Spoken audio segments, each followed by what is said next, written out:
Solid স্টেটের অঙ্কগুলো করাচ্ছিলাম।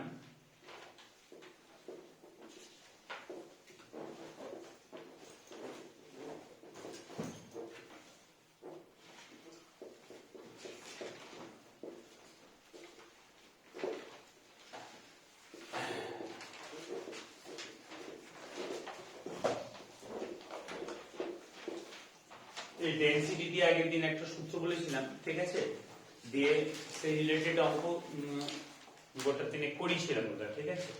আজকে আরো দুটো অঙ্ক করাচ্ছি, একই টাইপের অঙ্ক সব, ঠিক আছে। কর দেখি তো দেখি আবার বলছি যে রায়মার্টিনের কোশ্চেন ব্যাংকটা কিনে নিবি, এবং রায়মার্টিনের কোশ্চেন ব্যাংকটা এটা চ্যাপ্টার ওয়াইজ যে কোশ্চেনস গুলো আছে, মানে সাজেশনস, ঠিক আছে, সেই কোশ্চেনস গুলো সলভ করবি এবং যেগুলো আটকাবে আমাকে জিজ্ঞাসা করবি।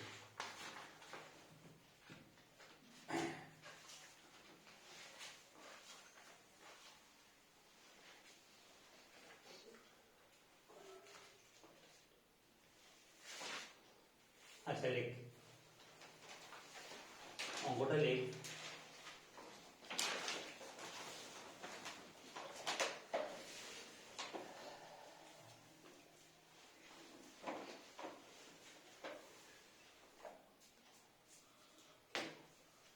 একটি ঘনকাকার একক কোষে একটি ঘনকাকার একক কোষে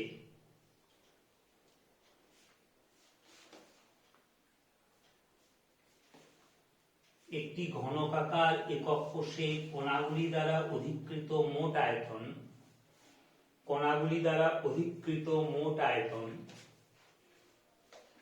5.01 into 10 to the power minus 23, 5.01 কণাগুলি দ্বারা অধিকৃত মোট আয়তন 5.01 into 10 to the power minus 23 semi cube, 10 to the power minus 23 semi cube যদি একক কোষে বাহুর দৈর্ঘ্য, যদি একক কোষে বাহুর দৈর্ঘ্য 0.408 ন্যানোমিটার হয়, যদি একক কোষে বাহুর দৈর্ঘ্য 0.408 ন্যানোমিটার হয়, তবে উক্ত একক কোষে কণার সংখ্যা কত? তবে উক্ত একক কোষে কণার সংখ্যা কত? তবে উক্ত একক কোষে কণার সংখ্যা কত? একক কোষে বাহুর দৈর্ঘ্য কত বললো? 0.408 ন্যানোমিটার। তবে উক্ত একক কোষে কণার সংখ্যা কত? কি করে করবে বলতো এই অঙ্কটা দেখি। একটু ডিফারেন্ট টাইপের অঙ্ক এটা। এটা দেখো, মানে যারা রবিবার দিন পড়তে এসেছে আমি করেছিলাম, ঠিক আছে। আচ্ছা, এইটা কণাগুলি দ্বারা অধিকৃত মোট আয়তন বলে দিয়েছে। এখানে ডেনসিটি দিয়ে কিছু করার কিছু নেই, কিন্তু কণাগুলি দ্বারা অধিকৃত প্যাকিং এফিসিয়েন্সি বার করতে হবে। কণাগুলি দ্বারা অধিকৃত মোট আয়তন বলে দিয়েছে, আর একক কোষের বাহুর দৈর্ঘ্য বলে দিয়েছে। কনসিকুয়েন্টলি আমরা প্যাকিং এফিসিয়েন্সি আমরা বার করতে পারবো, প্যাকিং এফিসিয়েন্সি, প্যাকিং দক্ষতা বার করতে পারবো। এবার আমি বলেছিলাম দেখবি যে প্যাকিং এফিসিয়েন্সির মানগুলো কিন্তু মুখস্থ রাখতে বলেছিলাম, পাই দিয়েও বলেছিলাম এবং নিউমেরিক্যাল ভ্যালুটাও বলেছিলাম প্যাকিং এফিসিয়েন্সির মানগুলো মুখস্থ রাখতে, ঠিক আছে। তাহলে তা যদি হয় তাহলে এবার করে ফেলো জিনিসটা। তাহলে উক্ত একক কোষে কণার সংখ্যা কত? তাহলে দেখো প্যাকিং এফিসিয়েন্সি, তাহলে একক কোষের প্যাকিং এফিসিয়েন্সি সলিউশন, একক কোষের প্যাকিং এফিসিয়েন্সি ওগুলো মনে রাখবে কিন্তু, জাস্ট ওই যে ওইগুলো যখন করিয়েছিলাম আর আর এর মধ্যে সম্পর্কটা মুখস্থ রাখতে বলেছিলাম, প্যাকিং এফিসিয়েন্সিটা পাই বাই কত সেটা মনে রাখতে বলেছিলাম, পাই ইনটু সামথিং সেটা মনে রাখতে বলেছিলাম, এবং নিউমেরিক্যাল ভ্যালুটাও মনে রাখতে বলেছিলাম। আর ওটা প্যাকিং এফিসিয়েন্সি তো সবসময় একের থেকে কম হবে, ঠিক আছে। আর ওইটা পার্সেন্টেজে কত হবে সেটাও বলে দিয়েছিলাম। আর প্যাকিং এফিসিয়েন্সি যদি অত পার্সেন্ট হয় মানে ধর এত পার্সেন্ট কণাগুলি দ্বারা অধিকৃত আছে, তাহলে কত পার্সেন্ট ফাঁকা স্থান আছে সেটাও বার করতে পারবে। আচ্ছা, তাহলে একক কোষে এক্ষেত্রে একক কোষের প্যাকিং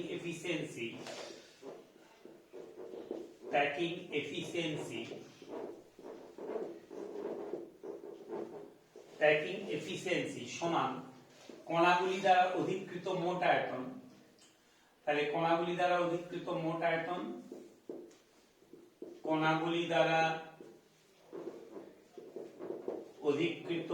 আয়তন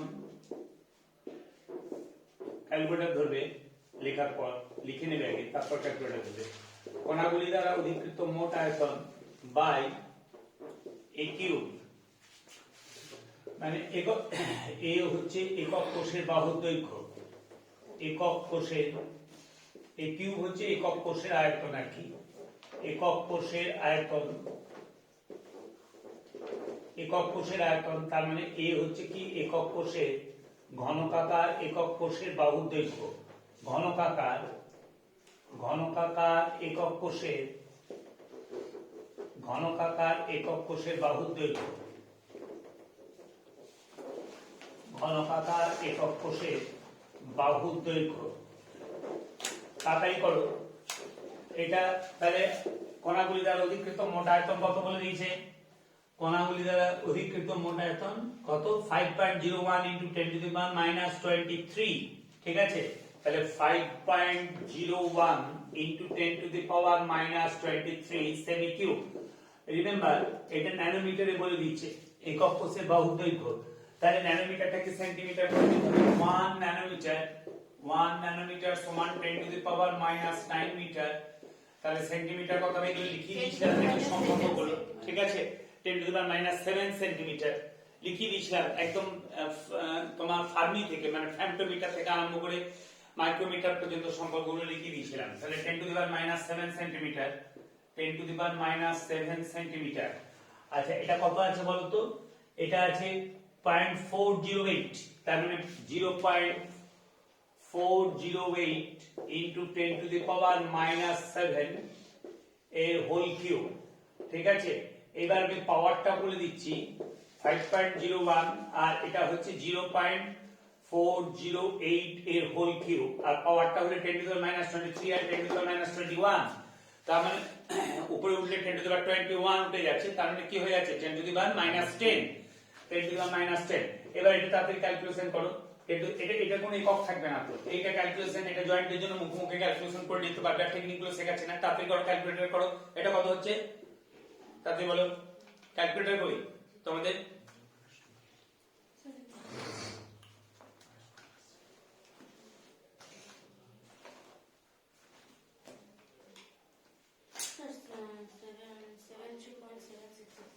সেভেন বল,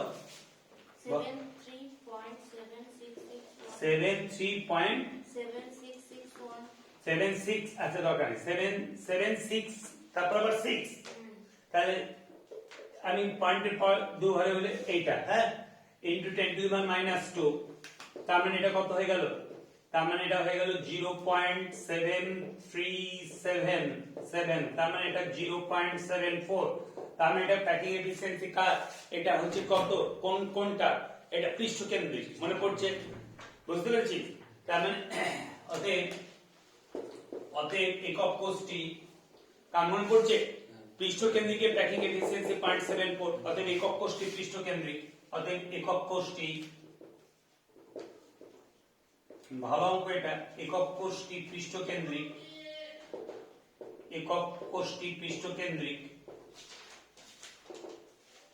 অতএব সুতরাং একক কোষের কণার সংখ্যা, একক কোষে কণার সংখ্যা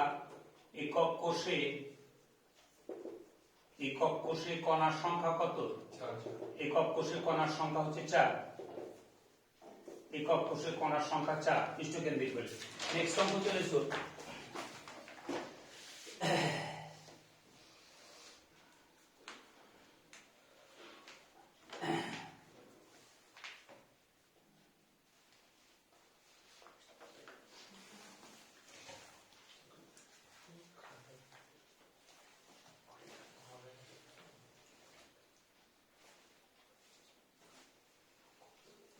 এনআই লেখো, এনআই একটি ঘনকাকার কেলাস গঠন করে, নিকেল। এনআই একটি ঘনকাকার কেলাস গঠন করে, এনআই একটি ঘনকাকার কেলাস গঠন করে। Quick stop the. উক্ত কেলাসে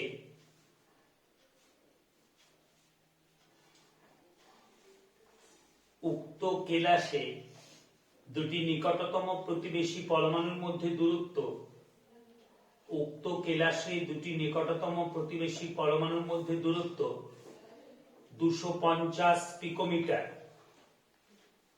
উক্ত কেলাসে দুটি নিকটতম প্রতিবেশী পরমাণুর মধ্যে দূরত্ব 250 পিকোমিটার।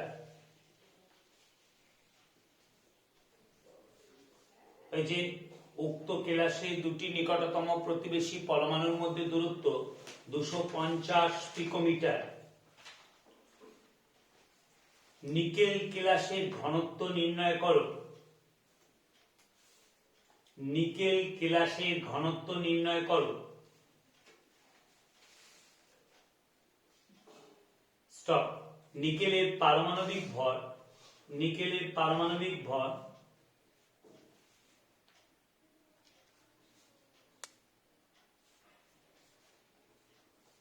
নিকেলের পারমাণবিক ভর 58.7 AMU।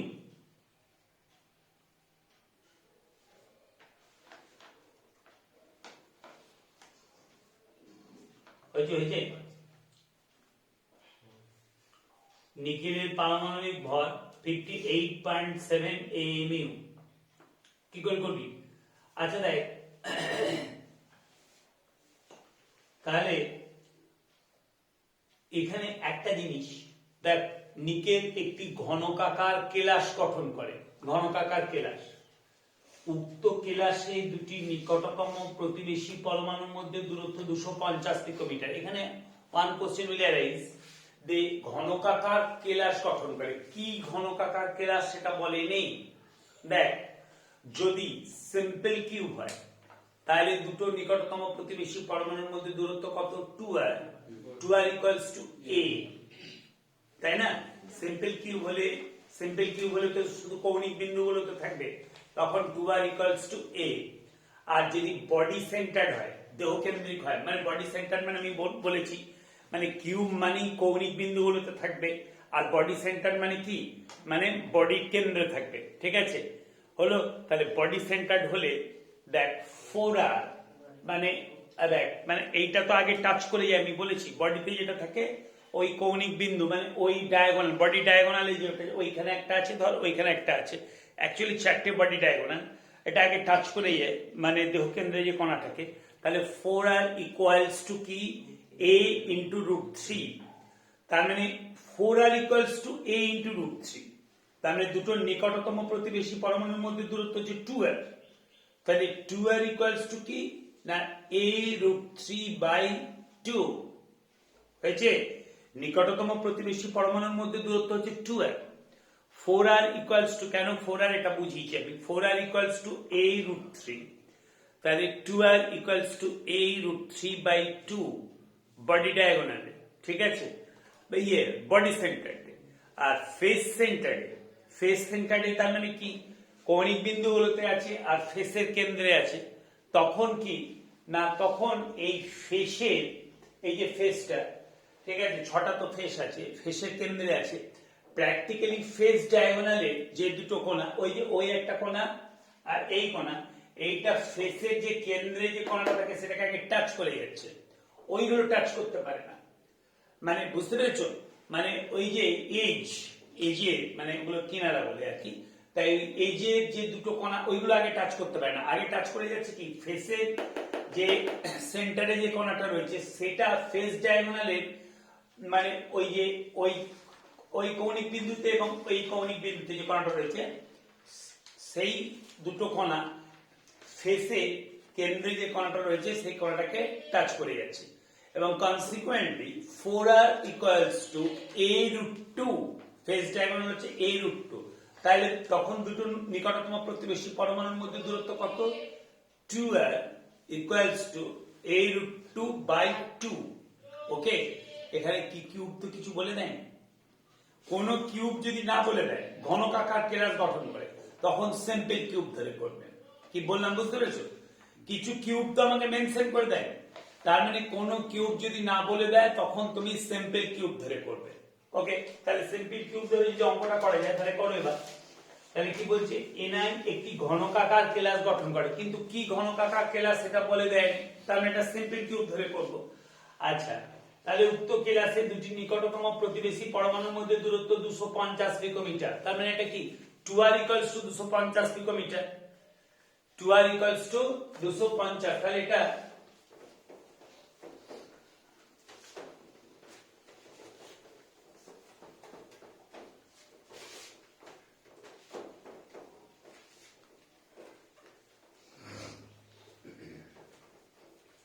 তাহলে এটা দেখো কি করে করবে, আমাকে বার করতে হবে, কি বলেছে আমাকে বার করতে হবে নিকেল ক্লাসের ঘনত্ব নির্ণয় করার আগে সূত্রটা লিখে দেবে। হ্যাঁ, তাহলে তাহলে নিকেল, এইটা নিকেল ক্লাসটা কিছু যখন বলে দেয়নি, আমি এটা ধরে নিচ্ছি সিম্পল কিউব, সরল ঘনকাকার, ঠিক আছে। নিকেল এটা হচ্ছে সরল ঘনকাকার ক্লাস, আমি ধরে নিচ্ছি। হ্যাঁ, সরল সিম্পল কিউবিক্যাল ল্যাটিস, কি সরল ঘনকাকার ক্লাস।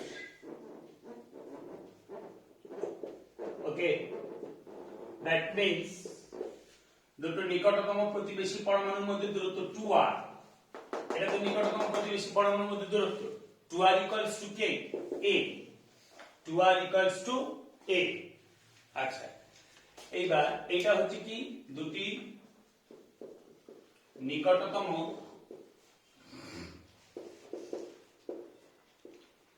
প্রতিবেশী পরমাণুর মধ্যে দূরত্ব, দুটি নিকটতম প্রতিবেশী পরমাণুর মধ্যে দূরত্ব, দুটি নিকটতম প্রতিবেশী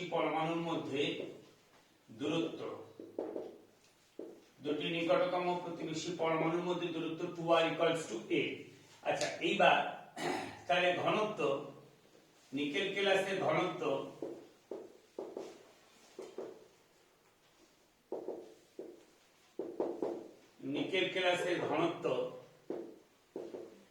রো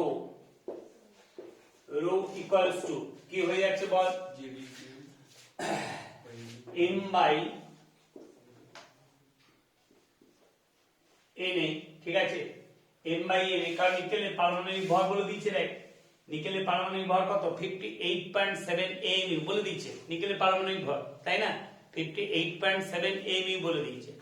তাহলে m/na into z by a cube।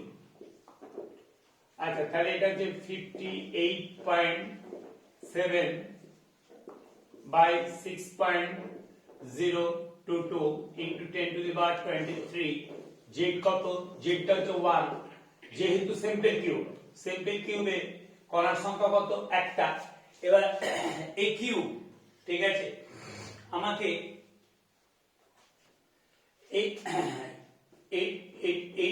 এটা বার করলে তো হয়ে যাবে, এটাই বুঝতে পেরেছিস তো, সিম্পল কিউব মানে তো এই জিনিসটা। দেখ, আমি ডায়াগ্রামটা করি, এইটা তো ডায়াগ্রামটা করলে তো এই জিনিসটা, তাই না, ডায়াগ্রামটা করলে এইটা মনে পড়ছে।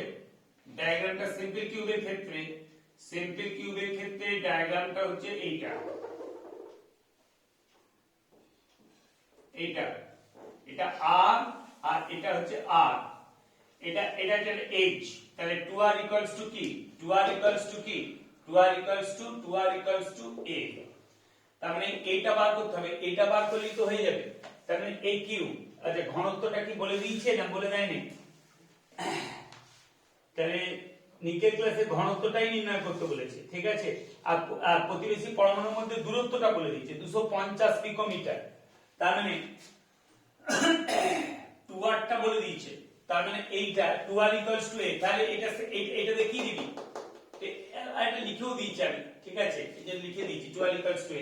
তাহলে কত, 250 পিকোমিটার। তাহলে 250 পিকোমিটার।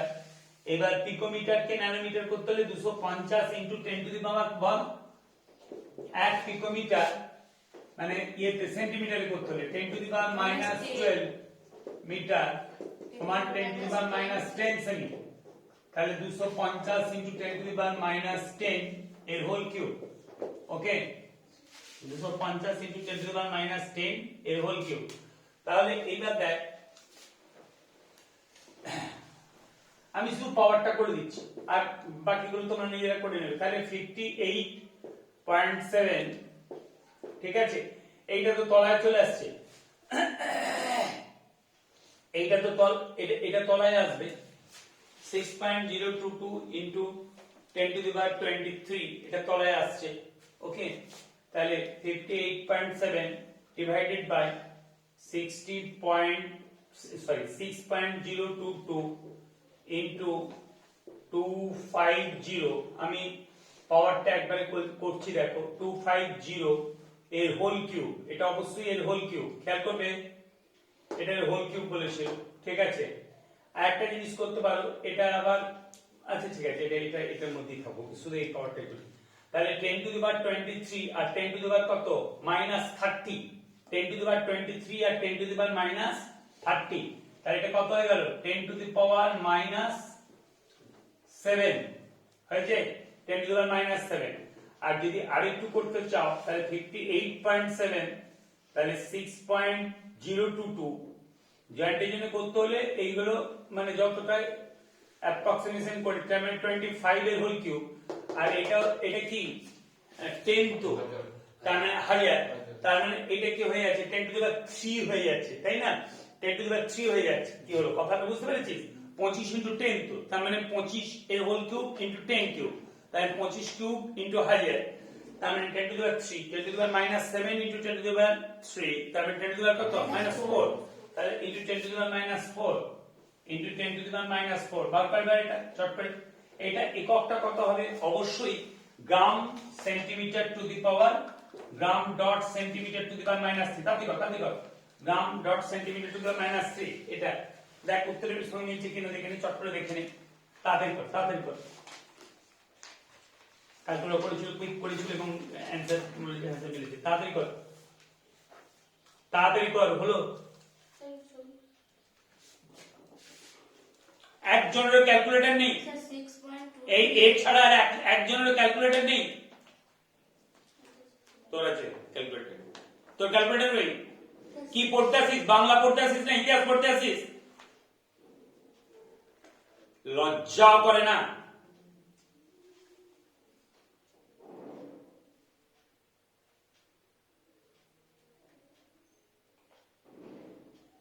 আর কেমিস্ট্রি 2 KCl প্লাস MnO2 সমান 2 KCl plus MnO2 plus CO2, এটা কেমিস্ট্রি নয় শুধু। কেমিস্ট্রি মানে এখানে বিশাল ব্যাপার, এখানে যে সিলেবাসটা পুরো এক্সটেন্ডেড সিলেবাস হয়ে গেছে এখন যেই মেনের সিলেবাস এবং কাউন্সিলের সিলেবাসে কোনো তফাৎ নেই। ইন্টিগ্রেশন ডিফারেন্সিয়েশন থেকে আরম্ভ করে সমস্ত আছে। আমি রেগুলার বলি যে ক্যালকুলেটর নিয়ে আসবি, রেগুলার বলি, একদিনও ক্যালকুলেটর নিয়ে আসিস। কি করিস ক্যালকুলেটর গুলো? বাঁদর কোথাকার, একটা ছেড়েও ক্যালকুলেটর নেই, একটা ছেড়ে। এইমাত্র এই দুটো মেয়ে মাত্র ক্যালকুলেটর নিয়ে এসছে। এই পরীক্ষাটা হবে, আমি একদম স্ট্রিক্টলি ও যেই হোক এই নম্বরটা এই রবিবার দিন পরীক্ষা নেবো, আর যে আসবি না সাথে এমনি বাদ চলে যাবি। আর যে তোর পরীক্ষা দিবি ওই নম্বরের নিচে পেলে আমি বলে দিচ্ছি ওই 40-এর মধ্যে কত পাস মার্ক লিখে দিচ্ছি 32 নিচে পেলে বাদ, ব্যাস, আমার দরকার নেই। তিনটে ছেড়ে পড়বে। বল 6.238 into 10 to the minus 4.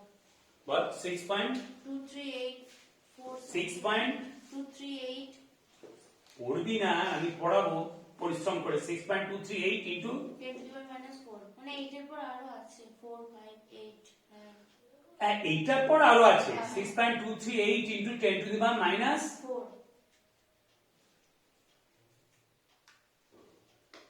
ঠিক করে করলি? হ্যাঁ sir. 6.238 into 10 to the power minus 4, উত্তরটা দেখ তো, এরকম তো হওয়ার কথা না।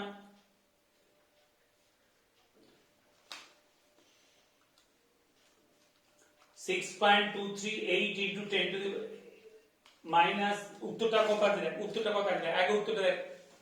রায়মার্টিনের বই নেই তোর কাছে? নাহলে এটা করছি না আমি, হ্যাঁ এটা করে নিবি নিজেরা, ফালতু বেকার এগুলো ক্যালকুলেশন গুলো করে তো কোনো লাভ নেই।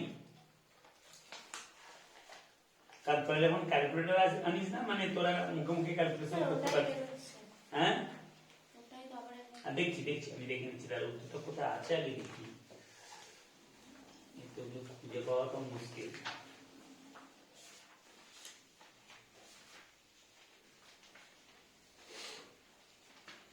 গতকালে যারা এসেছিল তো অনেক এক্সপার্ট, সঙ্গে সঙ্গে অঙ্কগুলো করছিল, দিয়ে উত্তর মিলছিল।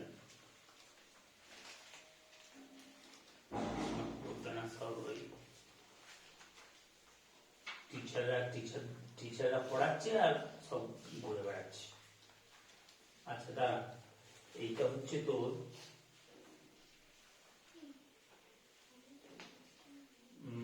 তোর 22 অঙ্কটা দেখছি বাবা। 22 অঙ্কটা হচ্ছে আছে 6.24 গ্রাম পার সিসি। তো ইয়েটা ঠিক হচ্ছে, পাওয়ারটা কেন আসছে? পাওয়ারটা তো কেটে যাবে না, নিচে 10 to the minus 4 আছে তো। তা তুই বল আমাকে ফাইনাল অ্যানসারটা কত? ওটাই তো আসছে 6.24, তাই তো? হ্যাঁ 6.238 into 10 to the power minus 4 ওটা আসছে। আমি এই পাওয়ারটা দিইনি, গুণ করিনি ওর সঙ্গে। তুই লাস্টে অ্যানসারটা কত? ইনটু 10 to the minus 4 আসছে। হ্যাঁ তার সময় নিচের পাওয়ারটা তো কেটে যাচ্ছে sir. 6.23 into 10 to the minus 4 আসছে। বাই আবার 10 to the power minus 4 টা আমি গুণ করিনি। মানে তোর উত্তরটা তোর এইটা আসছে। আচ্ছা দেখি উত্তরটা কি করে, এটা আসছে পাওয়ারটা। তুই আমি একটা কথা বলছি, এখানে পাওয়ারটা দেখি 58.7 6.0 তে দেরি করে দিলি, ফালতু কথা ওটা সঙ্গে সঙ্গে করে দিচ্ছিল। 250 into 10 to the power minus 10 এর হোল কিউব, 58.7 6.022। আচ্ছা তাহলে 25 এর হোল কিউব। আচ্ছা এটা তো নিচেই থাকবে। আচ্ছা 10 to the power, এটা 10 to the power, এইবার 25 এর whole cube 10 to the power 3। হ্যাঁ কি বলছিস? ফাইনাল आंसर ওইটা আসছে 6.238 আসছে, কারণ 10 to the power minus 4। আরে 10 to the minus 4 টা থাকবে না থাকবে না স্যার। তা সেইটা আমাকে সেটাই তো আপনাকে বলছি যে নিতে তা তুই কেন তাহলে 10 to the minus 4 টা বলছিস আমাকে? আমি কথাটা বুঝতে পারছি না। আমি তো তোকে ক্যালকুলেট, আমি জিজ্ঞেস করছি যে ফাইনাল অ্যানসারটা কত আসছে সেইটা, তাহলে ওইটা কেন বলছিস? আমি তো ওই পাওয়ারটার জন্য তো আমি তো সেটাই ভাবছি যে আবার কেন পাওয়ার, তাই এইটাই তো উত্তর আছে। ঠিক আছে, তো ওইটা কেন আমাকে বারবার বলছিস 10 to the power minus 4 টা? আমি তো তোকে ফাইনাল অ্যানসারটা জানতে চাইছি। ঠিক আছে, বুঝতে পেরেছিস তো? ফাইনাল অ্যানসারটা তো এইটা আসছে, ব্যাস তাই বল। Gram dot centimetre to the power minus 3। Next অঙ্ক কর।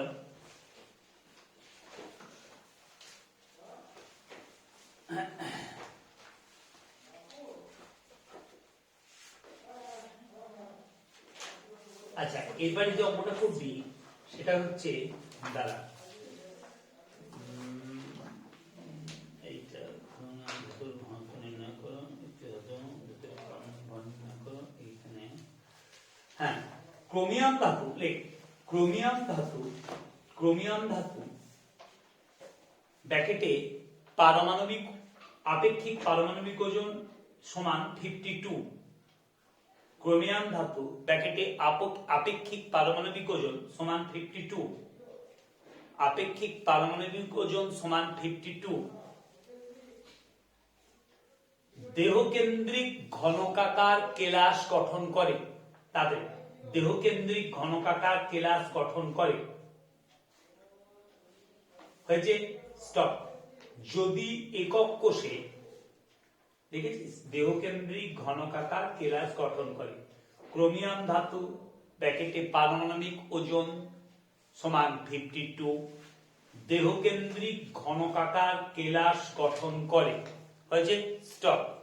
যদি একক কোষের কিনারা দৈর্ঘ্য 287 পিএম হয়, পিকোমিটার হয়, যদি একক কোষের কিনারা দৈর্ঘ্য 287 পিকোমিটার হয়, তবে ক্রোমিয়াম পরমাণুর পারমাণবিক ব্যাসার্ধ এবং ঘনত্ব নির্ণয় করো। তবে ক্রোমিয়াম পরমাণুর পারমাণবিক ব্যাসার্ধ এবং ঘনত্ব নির্ণয় করো। করো, কি করে করবে বলো দেখিনি, আমাকে রূপটা বলো, তারপর করবে। তবে ক্রোমিয়াম পরমাণুর পারমাণবিক ব্যাসার্ধ এবং ঘনত্ব নির্ণয় করো। লেখো, লিখেছো আগে অঙ্কটা। যদি একক কোষের কিনারা দৈর্ঘ্য 287 পিকোমিটার হয় তবে ক্রোমিয়াম পরমাণুর পারমাণবিক ব্যাসার্ধ এবং ঘনত্ব নির্ণয় করো। আচ্ছা, কি করে করবে এটা, কি করে করবে বলো দেখি। রোটা তো এমনি বার করে দেবে ফর্মুলাটা দিয়ে। কি ফর্মুলাটা কি বল? z into m by n into a cube। হ্যাঁ, z into m by n A n into a cube। হ্যাঁ, into a cube। হ্যাঁ। z এর মানটা বলে যাচ্ছে যেহেতু বলে হ্যাঁ, দিয়েছে- ব্যাস ঠিক আছে, ওটা হলো। তারপর তুই লাস্টে কি করবি আমাকে বল, ওগুলো আর আমাকে বলতে হবে না। হ্যাঁ, তারপর বল এবার লাস্টে কি করবি। তাহলে তো ঘনত্বটা বেরিয়ে গেল এখন কি ঘনত্বটা বেরিয়ে গেল? হ্যাঁ, ঘনত্ব বেরিয়ে গেল। আর পারমাণবিক ব্যাসার্ধ বলেছে মানে তো 8টা বার করতে হবে। 8টা বার a root 3/4। 8টা কি করে বার করবি? a root 3/4। হ্যাঁ, 8টা হচ্ছে a root 3/4। 8টা হচ্ছে কি তাহলে 4r। 4r is equal to a root 3। 4r equals to a root 3, তাহলে r equals to a root 3/4। Good. আচ্ছা, তাহলে করে ফেলো চট করে, ঠিক আছে। এইগুলো কিন্তু বারবার বলছি, এগুলো যেই তো পড়ে এবং যেইতে ডাটাগুলো ওরা এমন ভাবে সেট করবে যাতে চট করে ক্যালকুলেশন গুলো করতে পারে। কি বললাম বুঝতে পেরেছি? আচ্ছা, তাহলে এটা করে ফেল। তাহলে ঘনত্ব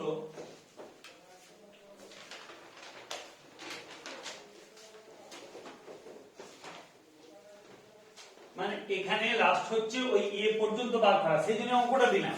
ওই 8টা বার করার জন্য অঙ্কটা দিলাম। কি বললাম বুঝতে পেরেছিস তো? এর আগে পর্যন্ত যে অঙ্কগুলো করেছি সেগুলো তো আর বার করতে হয় না, এখানে 8টা মানে ব্যাসার্ধটা বার করতে হবে। ওকে, সেইটা। তাহলে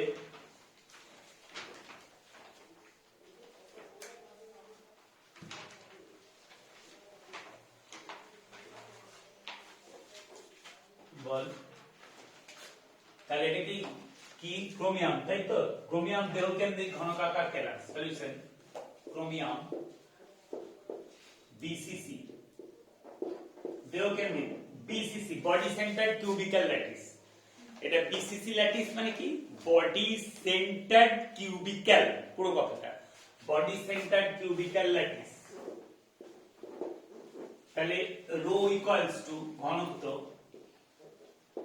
equals to m by na into z by a cube। এবার 52 by 6.022 ক্যালকুলেটর ধরবি, যাতে ক্যালকুলেটর আছে, আর কি বলবো, ইনটু z। ক্যালকুলেটর নিয়ে আসি। ক্রোমিয়াম এটা কি দেহকেন্দ্রিক বলেছি তো? তাহলে 2। এগুলো পরীক্ষার সময় পাশে লিখে দিবি। হ্যাঁ, দেহকেন্দ্রিক বলে যে, হ্যাঁ এগুলা লিখছে না, একক কোষে কণার সংখ্যা z equals to 2, বুঝতে পেরেছিস? z equals to 2। আচ্ছা, a কিউব এইটা কত? এটা এখানে এখানে এটা কত বলে দিয়েছে কি কিছু? 250 কিলোমিটার। হ্যাঁ, 287 পিকোমিটার, ঠিক আছে, 287 পিকোমিটার। তাহলে 287 পিকোমিটার। আমি ইয়েতেই ঘনত্বটা বার করি তো, gram dot semi to the power minus 3 তে বার করি। হ্যাঁ, 287 পিকোমিটার, তার মানে 287 into 10 to the power minus 10, 287 into 10 to the power minus 10, হ্যাঁ, এর হোল কিউব। আচ্ছা, আমি পাওয়ারের ক্যালকুলেশনটা করে দিই, তারপর তোরা 52 ইনটু 104, 104, আর এটা হচ্ছে 6.022 ইনটু 287 এর হোল কিউব। বুঝতে পারছিস কিভাবে রাফলি ক্যালকুলেশন গুলো করে? 6 এটা 300 এরকম ভাবে ধরে ক্যালকুলেশন করে রাফলি। কি বললাম বুঝতে পেরেছিস? আচ্ছা, তাহলে এটা হলো তাহলে 287 এর হোল কিউব। এই যে 52 ইনটু 104 করে দিয়েছি, 6.022 ইনটু 287 এর হোল কিউব। এবার 10 টু দি পাওয়ার 23 আর 10 টু দি পাওয়ার মাইনাস 30, তাহলে কত হয়ে গেল? তলায় বাবা 10 টু দি পাওয়ার 23 আর 10 টু দি পাওয়ার মাইনাস 30, তাহলে 10 টু দি পাওয়ার কত? Minus 7, 10 to the power minus 7, 10 to the power minus 7। Okay, এবার এটা হচ্ছে gram dot semi to the power minus, gram per semi cube করে লিখবেন এখন। হ্যাঁ, এখন এসআই ওই সব পার এই সব কথাটা উঠে গেছে। Gram dot semi to the power -3, gram dot semi to the power -3, এবং সিসি, সিসি কথাটা ইউজ করা হয় না, সেমি কিউব, ঠিক আছে, গ্রাম dot semi to the power -3 হলো। এবার এটা বল, এইটা তো ঘনত্বটা বেরিয়ে যাবে, ঘনত্বের অ্যান্সারটা। এবার আমাকে এইটা ঘনত্বটা বেরিয়ে গেল, এবার আমাকে বার করতে হবে কি ব্যাসার্ধ। তার মানে এটা যেহেতু দেহকেন্দ্রিক, তার মানে 4r = a√3 বা r = একবারে লিখে দিতে পারিস a√3/4, ঠিক আছে। এটা বার করবি, তাহলে যেহেতু আমি উত্তর স্যার এটা আসছে 7.305 7.305, আমি দেখে নিচ্ছি, হ্যাঁ 7.305 গ্রাম dot semi to the power -3। আর যেহেতু দেহকেন্দ্রিক,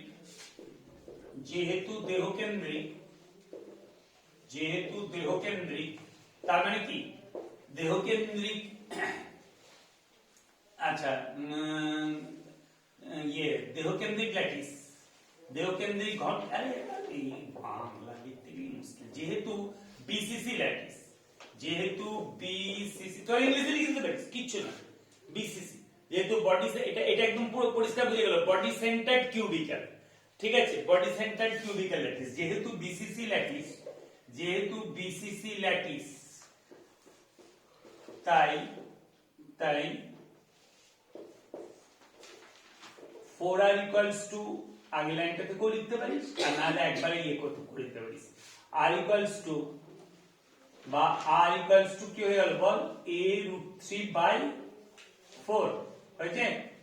তাহলে এইটা কত বলে দিয়েছে, আচ্ছা আমি এবার এখানটা নিচে করতে পারছি না, হ্যাঁ এই দিকটা করছি, r = a√3/4 স্টার্টে, r এটা কত বলে দিয়েছে বাবা, কত মিটার, পিকোমিটার, 287 পিকোমিটারই করি এটা, তাহলে 287, কারণ অ্যাকচুয়ালি কি পরমাণুর ব্যাসার্ধ এগুলো তো খুব ছোট জিনিস, যত ছোট ইউনিটে সেন্টিমিটার থেকে পিকোমিটারই এগুলো ভালো, 287 × √3/4 করে ফেলে এটা, তাহলে এত পিকোমিটার, ঠিক আছে, এটা কত হচ্ছে আমাকে বলবি, এত পিকোমিটার, আমি উত্তরটা দিচ্ছি না, এবার 124.2746, তাই তো, 645 হ্যাঁ তাহলে 275, তাই তো। আচ্ছা যারা ক্যালকুলেটর নিয়ে প্র্যাকটিস করছিস না, তারা কিন্তু এক্সাম হলে অসুবিধে পড়ে যাবে, কুইক করতে পারবি না ক্যালকুলেশন গুলো, কারণ এই ক্যালকুলেটরের প্র্যাকটিসটাও একটা বিরাট ব্যাপার, কিন্তু এক্সাম হলে কি হতো, লিখে তখন তোকে প্র্যাকটিস মানে একবার লিখলি আবার করলি, তাহলে বন্ধুদের হেল্প নিতে হবে, এই তোর উত্তরটা কি বেরিয়েছে, কি বললাম বুঝতে পেরেছিস তো। ক্যালকুলেটর নিয়ে ক্যালকুলেশন প্র্যাকটিসটাও কিন্তু কুইক প্র্যাকটিস করাটাও একটা খুব বড় ব্যাপার, তবে যেটা ভালো কিছু করবি। আচ্ছা এবার হচ্ছে তার উত্তরটা একটু দেখিনি বাবা,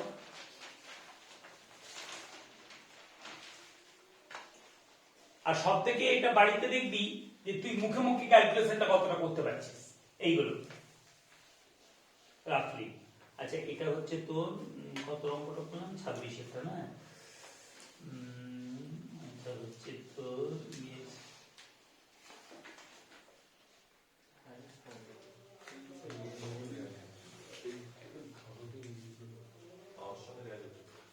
প্রতিদিন এইটা নিয়ে আসবি, কারণ এই বইটা তো এখন তো পাট করে দিয়েছে, এই বইটা নিয়ে আসবি, এই নিয়ে আসবি, এমটিআর নিয়ে আসবি, ঠিক আছে, আর ক্যালকুলেটর নিয়ে আসবি, খাতা নিয়ে আসবি এভরিডে, ঠিক আছে। আর এর পরের দিন আমি যেমন অর্গানিক পড়াবো, কারণ আজকে যতদূর পর্যন্ত পড়ানো হবে ততটাই আমি পরীক্ষা নেবো। আমি প্রথম ভেবেছিলাম যে এর পরের দিনও ফিজিক্যাল পড়িয়ে চ্যাপ্টারটাকে শেষ করে দেবো, তাহলে দেখলাম না, সেটা তোদের উপর চাপ সৃষ্টি করাবে, কারণ শুক্র শনি পড়াবো, সেটাকে তো তৈরি করাটা, কারণ আমি তো এবার একদম স্ট্রিক্টলি ওই জিনিসটাকে মেনটেন করবো, ঠিক আছে। সেই জন্য আজকে যতটুকু পর্যন্ত পরীক্ষা হবে ওই 3টে চ্যাপ্টার, আর আজকে সলিডে যতটা হবে ততটা পরীক্ষা নেবো, আর এর পরের দিন যেমন অর্গানিক পড়াবো, অর্গানিকের খাতায় নিয়ে আসবে, ঠিক আছে। আজকে যতদূর পড়াবো তো সলিডে ততদূর পরীক্ষা হবে, ঠিক আছে। আর এটা নট অনলি এমসিকিউ এর কিন্তু নেগেটিভ মার্কিং থাকবে, এমসিকিউ যেগুলো থাকবে, কিন্তু রাইটিং এর যেগুলো থাকবে 2 নম্বর 1 নম্বর, সেগুলো কিন্তু কোনো নেগেটিভ মার্কিং কিছু থাকবে না, ওকে। আচ্ছা এইটা হচ্ছে তোর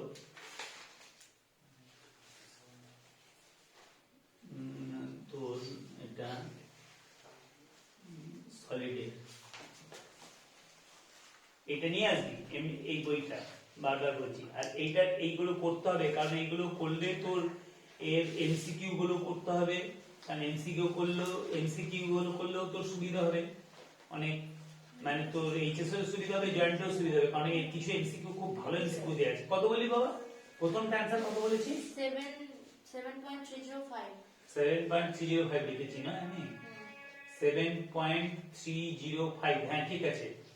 আচ্ছা, আর এটা কত বলেছিস? দ্বিতীয়টা 124.275। হ্যাঁ হ্যাঁ, এরা আর্মস্ট্রমে উত্তর দিয়েছে। আচ্ছা দেখ, পিকোমিটার থেকে এমন তো দিতে পারে যে হয়তো অপশন গুলো আর্মস্ট্রমে দিয়ে দিয়েছে, ঠিক আছে? অপশন গুলো কিসে দিয়েছে? আর্মস্ট্রমে দিয়ে দিয়েছে। তাহলে পিকোমিটার থেকে যদি আর্মস্ট্রমে করতে হয়, তাহলে পিকোমিটার থেকে আর্মস্ট্রমে করতে হলে কি করে করবি বলতো? এক পিকোমিটার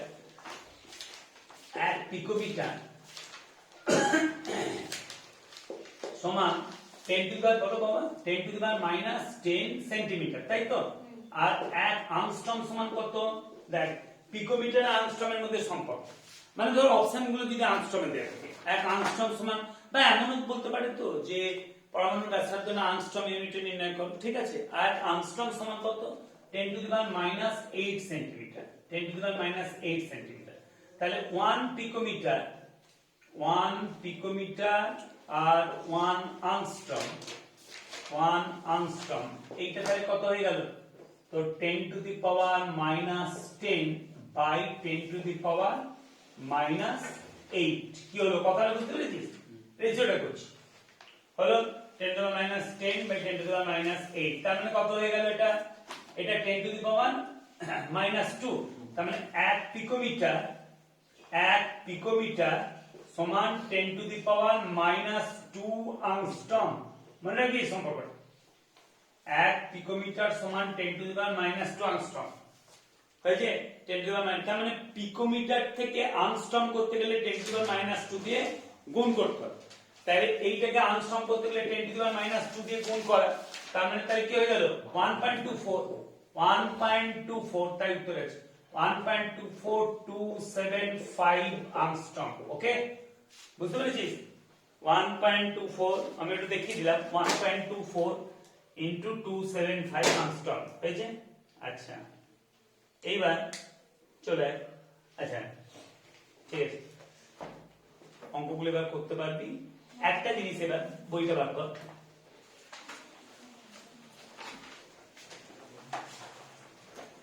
বইয়ে একদম লাস্টে বার কর, যেটা ওই স্ন্যাপশটের মধ্যে যেগুলো দেওয়া আছে, হ্যাঁ একদম লাস্টে। আমি বলে দিচ্ছি, এটা নতুন বইয়ের পেজ 30, পেজ 30। আচ্ছা, সেকশন হচ্ছে একদম এই পুরনো বইতে দেওয়া আছে, একদম চ্যাপ্টারটা শেষ হয়ে গেল, সেকশন চ্যাপ্টারটা শেষ হচ্ছে সেকশন 1.14 হয়েছে তো? চ্যাপ্টারটা শেষ হচ্ছে সেকশন 1.14 সেকশন 1.14 চ্যাপ্টারটা শেষ হলো, হয়েছে? আচ্ছা, তারপরে দেখবি ওই যে তোর অতি পরিবাহিতা, 20 তাপমাত্রা পড়ে রয়েছে, হ্যাঁ? তারপর তোর গাণিতিক সূত্র সমূহ, ঠিক আছে? এইগুলো সমস্ত সূত্রগুলো একটু আমি মুখস্থ করেছি। লাস্ট ওই যে একদম গাণিতিক সূত্র সমূহ, পাতাটা উল্টে দেয়, ওই যে নতুন বইয়ের 30 পাতায় হচ্ছে। আর লাস্ট পয়েন্ট 6 নম্বর পয়েন্টটা পেয়েছিস? 6 নম্বর পয়েন্টটা হলো। আচ্ছা, হলো তো? এইবার দেখ, ক্রিস্টাল ল্যাটিসটা কোন মন দিয়ে শোন, কিছুই নয় এগুলো। দেখ, ল্যাটিসের যে কণাগুলো, সেগুলো কি হতে পারে? অ্যাটম হতে পারে, মলিকিউল হতে পারে, আয়ন হতে পারে। যদি আয়নীয় ল্যাটিস হয়, যদি আয়নিক ল্যাটিস হয়, তার মানে যখন এখানে সেটাই বলেছে, আয়নীয় ব্যাসার্ধ ও একক কোষের বাহু দৈর্ঘ্যের মধ্যে সম্পর্ক। পেয়েছিস 6 নম্বরটা? হ্যাঁ, তাহলে বইতে একটা কাজ কর, খাতায় লিখে রাখ কোন পেজ এবং কোনটা দেখতে হবে। যার যার নিজের বইয়ের পেজ নাম্বার এবং 0.6 করে লিখে রাখ। নতুন বই হলে 30, পেজ 30.6, কারণ নাহলে এগুলো খেয়াল থাকবে না বাবা। সবসময় ওই জন্য পড়বি কি, আগে বই, আগে খাতা, তারপর ওই যে বইয়ের যে ইয়েগুলো আছে সেইগুলো, ঠিক আছে? তারপর এরপরে এখন দেখবি আবার কিছু বই থেকে ইয়ে করাবো, ঠিক আছে? পেজ 30 কি হলো আকাশ খুঁজে পাওনি? পুরনো বইটা চ্যাপ্টারটা শেষ হয়ে গেল, হলো তো? পেয়েছিস তো? আচ্ছা, চ্যাপ্টারটা শেষ হয়ে যাওয়ার পরে ওই যে তোর ইয়েটা পেয়েছিস না, তোর গাণিতিক সূত্রসমূহ লেখা রয়েছে, হ্যাঁ, গাণিতিক সূত্রসমূহের লাস্ট পয়েন্টটা দেখা পেয়েছিস তো? আচ্ছা, তাহলে আয়নীয় ব্যাসার্ধ এবং একক কোষের বাহুর দৈর্ঘ্যের মধ্যে সম্পর্ক, হ্যাঁ, আচ্ছা, সরল ঘনকাকার ল্যাটিসের ক্ষেত্রে মানে সিম্পল কিউবিক ল্যাটিসের ক্ষেত্রে, simple cubic K charge this এখানে রেগুলার, এটা হ্যাঁ চার্জ দেবে না, ঠিক আছে? চার্জ ইজ নট অ্যালাউড, বুঝতে পেরেছো? চার্জ দেবে না। সরল ঘনকাকার ল্যাটিসের ক্ষেত্রে RC plus RA, RC plus RA equals to কি? A. RC plus RA equals to a হয়েছে। তাহলে 2r ইকুয়ালস টু কি? দেখ তোরা সরল ঘনকাকার ল্যাটিসের ক্ষেত্রে কি করেছিলি? 2r ইকুয়ালস টু কি? a। সরল ঘনকাকার ল্যাটিসের ক্ষেত্রে তোরা কি করেছিলি? 2r ইকুয়ালস টু a, মানে সেখানে কি অ্যাটম ছিল, মলিকিউল ছিল, 2r ইকুয়ালস টু a। এবার যখন আয়নীয় তখন কি হচ্ছে? কণাগুলো তখন কি হবে? আয়নীয় ক্রিস্টাল ল্যাটিস মানে কণাগুলো ক্যাটায়ন অ্যানায়ন, ওকে? তার মানে 2r ইকুয়ালস টু a, তার মানে 2r তার মানে কি একটা তাহলে ক্যাটায়ন হবে আর একটা অ্যানায়ন হবে, ওকে? তাহলে Rc plus Ra equals to কি? a হয়েছে, তাই তো লেখা আছে রে, দেখ দিই। দেহকেন্দ্রিক ঘনকাকার ল্যাটিসের ক্ষেত্রে, দেহকেন্দ্রিক ঘনকাকার ল্যাটিসের মধ্যে কি হয়েছিল? 4r ইকুয়ালস টু, দেহকেন্দ্রিক ঘনকাকার ল্যাটিসের ক্ষেত্রে কি হয়েছিল? 4r ইকুয়ালস টু কি? a root 3, 4r equals to a root 3 হয়েছে তো? 4r equals to a root 3। এইবার তো 2r, তার মানে তোরা কি করেছিলি? 2r equals to কি করেছিলি বল বাবা? a root 3 by 2 তো, হ্যাঁ? 2r equals to 2r টাই তো দুটো নিকটতম প্রতিবেশী পরমাণুর মধ্যে দূরত্ব, যদি মানে পার্টিকেল গুলো পরমাণু হয়, আর যদি পার্টিকেল গুলো অণু হয়, আণবিক মানে মলিকুলার ক্রিস্টাল ল্যাটিস, তখন পার্টিকেল গুলো হচ্ছে মলিকিউল। আর যদি বুঝতে পারছিস তো, মলিকুলার ক্রিস্টাল ল্যাটিস হলে পার্টিকেল গুলো মলিকিউল, আর যদি তোর অ্যাটমিক ক্রিস্টাল ল্যাটিস হয়, ঠিক আছে, তখন পার্টিকেল গুলো কি? অ্যাটম। এটা হচ্ছে দুটো নিকটতম প্রতিবেশী পরমাণুর মধ্যে দূরত্ব, এটা কার? বডি সেন্টারের ক্ষেত্রে a root 3 by 2। আয়নিক ক্ষেত্রে হলে কি হবে? আয়নিক হলে কি? Rc plus Ra equals to a root 3 by 2। আচ্ছা, পৃষ্ঠকেন্দ্রিক ঘনকাকার ল্যাটিসের ক্ষেত্রে কি হবে? পৃষ্ঠকেন্দ্রিক ঘনকাকার ল্যাটিসের ক্ষেত্রে তাহলে দাগ দিচ্ছিস এবং বুঝতে পারছিস, হলো পৃষ্ঠকেন্দ্রিক ঘনকাকার ল্যাটিসের ক্ষেত্রে দেখ 4r equals to a root 2, 4r equals to a root 2, 4r equals to a root 2 হয়েছে। 4r equals to কি? a root 2। তাহলে 2r equals to কি? তাহলে a root 2 by 2, a root 2 by 2, তার মানে সোজা কথা a by root 2, তাই তো? তাই দেখ Rc plus Ra equals to a by root 2 হয়েছে পৃষ্ঠকেন্দ্রিক ঘনকাকার ল্যাটিসের ক্ষেত্রে। এবার NaCl এর মতো কেলাসের ক্ষেত্রে দেখ, NaCl টাকে আলাদা করে করেছি। NaCl ও কিন্তু পৃষ্ঠকেন্দ্রিক, খেয়াল করবি, NaCl ও কিন্তু পৃষ্ঠকেন্দ্রিক। NaCl বলি, NaCl ও কিন্তু পৃষ্ঠকেন্দ্রিক। NaCl ও কিন্তু পৃষ্ঠকেন্দ্রিক, এবং NaCl কেলাসটা আমি বুঝিয়েছিলাম তোদের, আরেকবার আজকে বুঝিয়ে দিচ্ছি, এইটা আলাদাভাবে পড়ে। দেখ NaCl তো পৃষ্ঠকেন্দ্রিক, পৃষ্ঠকেন্দ্রিকের আগের সম্পর্কটা কি বললো? Rc plus Ra equals to a by root 2, ঠিক আছে? NaCl এ লিখবি, NaCl কেলাসে NaCl crystal lattice NaCl crystal lattice, each Na plus ion is surrounded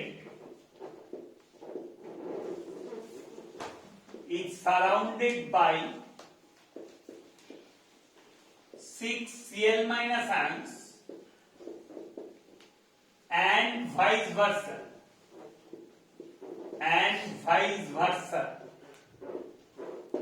Each Na plus ion is surrounded by 6Cl minus ion and vice versa. ঠিক আছে, মানে কি প্রতিটা Na plus ion 6টা Cl minus ion দ্বারা surrounded হয়ে আছে। NaCl আমরা যে নুন খাই, ঠিক আছে, যেটাকে বলে টেবল সল্ট বলে, ঠিক আছে, ওটা তো তোর ये হিসাবই থাকে ক্রিস্টালাইনই তো, ওকে। বলছে ইচ Na প্লাস, আর শেষে বস না, ঠিক আছে, ওই মানে মাঝখান গুলো বসতে কি অসুবিধা হয় বাবা। Each Na plus is surrounded by 6Cl minus ion. প্রতিটা Na প্লাস এর চারিদিকে কটা Cl মাইনাস আয়ন? 6টা। And vice versa. Vice versa মানে কি প্রতিটা Cl মাইনাস আয়নের চারিদিকে 6টা Na প্লাস আছে, ঠিক আছে, প্রতিটা Cl মাইনাস আয়নের চারিদিকে 6টা Na প্লাস আছে। কেন এই জিনিসটা কেন এইরকম হলো, জিনিসটা তাহলে বোঝাই, কেউ আমাকে বোঝাতে পারবি? এটা আমি অনেকবার বলেছি NaCl ক্রিস্টাল ল্যাটিসটা, কেউ বোঝাতে পারবি? এনিবডি? আজ হোম তোকে রেগুলার কেন চার্জ দিতে হয়? তুই কি বাড়ি থেকে আসিস? হ্যাঁ, বাড়ি থেকে আসি, তা বাড়ি থেকে এলে চার্জটা সে একটু, হ্যাঁ, আচ্ছা, কিন্তু রেগুলারই আমি দেখি তোদের ব্যাচটা রেগুলারই এখানে একটা বোঝা থাকে, আমি দেখেছি। হ্যাঁ, আর তুই আজকেই দিয়েছিস, কিন্তু রেগুলারই একটা করে মজা থাকে আমি দেখেছি। মানে আজকে তাহলে তুই দিয়েছিস, অন্য দিনগুলো কে দেয় তাহলে? হ্যাঁ, দেয় না? আমি এটা রেগুলার হিসেবে অ্যালাউ করবো না, কি কারণ আমি দেখেছি রেগুলার হিসেবে তোদের 12-11 ব্যাচে কেউ চার্জ দেয় না, ঠিক আছে, এটা প্রথম থেকে আমি করিনি। হ্যাঁ, অসুবিধা হলো, প্রচন্ড অসুবিধা হলো, হ্যাঁ যে স্যার আমার একদম আজকে চার্জ শেষ হয়ে গেছে, হতেই পারে, সেটা ধর তোর এক মাসে একদিন কি মাসে দুদিন সেটা হতে পারে যে স্যার একটু চার্জ দেবো, আমার শেষ হয়ে গেছে। কিন্তু একদম রেগুলার বেসিসে এসে এখানে চার্জ দেয়, এইটা আমি অ্যালাউ করবো না। কি বললাম কথাটা বুঝতে পেরেছিস? এটা অনেকে থাকে, আমি দেখেছি টেন্ডেন্সি যে রেগুলার বেসিসে এসে আমি চার্জ দেবো না, এটা আমার খরচের জন্য কোনো ব্যাপার না। কি বললাম বুঝতে পেরেছিস? কিন্তু এই প্র্যাকটিসটা খারাপ, বুঝতে পেরেছিস তো, যে রেগুলার বেসিসে আমি যে চার্জ দেবো এই প্র্যাকটিসটা খারাপ আর কি, ঠিক আছে। তুই চার্জ দে, তুই বাড়ি থেকে আসিস, তুই আজকে চার্জ দে, ঠিক আছে, আর এই পরের দিন থেকে চার্জটা ফুল করে নিয়ে আসবি। কালকে রাত্রে শোয়ার আগে দিতে ভুলে গেছি। ঠিক আছে, তুই আজকে চার্জ দিচ্ছিস, আমি বলছি তোকে আমি কিছু বলছি না, কিন্তু আমি তুই আজকে দিচ্ছিস, কিন্তু আমি দেখি প্রতিদিনই, মানে তোদের ব্যাচটা আমি দেখেছি, ঠিক আছে, প্রতিদিনই দেখেছি 12 এর ব্যাচে, 11 এর ব্যাচে কেউ চার্জ দেয় না। হ্যাঁ, জাহিদ দেয় না? আচ্ছা, আমি জাহিদকে বলে দেবো, ঠিক আছে, জাহিদকে আমি বলে দেবো, ওই না প্রতিদিনই এই চার্জ দেওয়াটা, এটাকে আমি অ্যালাউ করবো না। মানে প্র্যাকটিসটা খারাপ, এই জিনিসটা, এই প্র্যাকটিসটা খুব খারাপ আর কি। কেন তুমি চার্জ দেবে কেন? হ্যাঁ, খুব মানে এমার্জেন্সি কন্ডিশন হলো, ঠিক আছে, সেখানে তুমি বলে যে স্যার আমার আজকে চার্জটা হয়ে গেছে, সেটা আমি তোমাকে অবশ্যই অ্যালাউ করবো, ঠিক আছে, সেটা কদিন হবে, মাসে 2 দিন কি 3 দিন ম্যাক্সিমাম, সেটা আমি অ্যালাউ করলাম। কিন্তু ওই রেগুলার বেসিসে এসে স্যারের ওখানে যে চার্জটা দিয়ে দেবো, এই প্র্যাকটিসটা একদম খারাপ, এই জিনিসটা হচ্ছে। তুই অবশ্যই দিচ্ছিস, আজকে দিয়ে আসবে, ঠিক আছে, ওরকম এক একদিন হলে ঠিক আছে, সেটা গেছে না, এক একদিন হলে সেটা ঠিক আছে, সেটা কোনো নয়। কিন্তু আমি দেখেছি আর কি, কেন আমি আজকে বললাম, আমি প্রত্যেক দিন আমি দেখেছি 12 এর ব্যাচে একটা না একটা ওইখানে মোবাইল থাকেই, ওটা যেটা 11 এর ওদের প্রথম থেকে ওটাকে করে দিয়েছি, কেউ এখানে দিতে সাহস করে না, ঠিক আছে, প্রত্যেকদিন। এটা কেন? এটা প্র্যাকটিসটা পরবর্তীকালেও তো খারাপ হয়ে যাবে। পরবর্তীকালে কি হচ্ছে, তুই কোনো জায়গায় তখন তুই চার্জ দিতে পারবি না। সবসময় মোবাইল যখন বাড়ি থেকে বেরোবি, এমন ভাবে তুই যখন বাইরে বেরোবি, এটা তোর প্র্যাকটিসের মধ্যে মাথার মধ্যে রাখতে হবে যে আমি বাইরে বেরোবো, তাহলে আমি আজকে রাত্রে চার্জ দিয়ে রাখবো, ঠিক আছে, চার্জটাকে আমি দিয়ে রাখবো, চার্জটাকে ফুল করে রাখবো, তাহলে পরবর্তীকালে তো অসুবিধা হবে, তুই কোথায় চার্জ দিতে পারবি? তুই এটা হাওড়া স্টেশনে যে দেখেছি তো, হাওড়া স্টেশনে চার্জে সব বুঝে রেখেছে, তোর চার্জ না থাকলে কিছু করার নেই।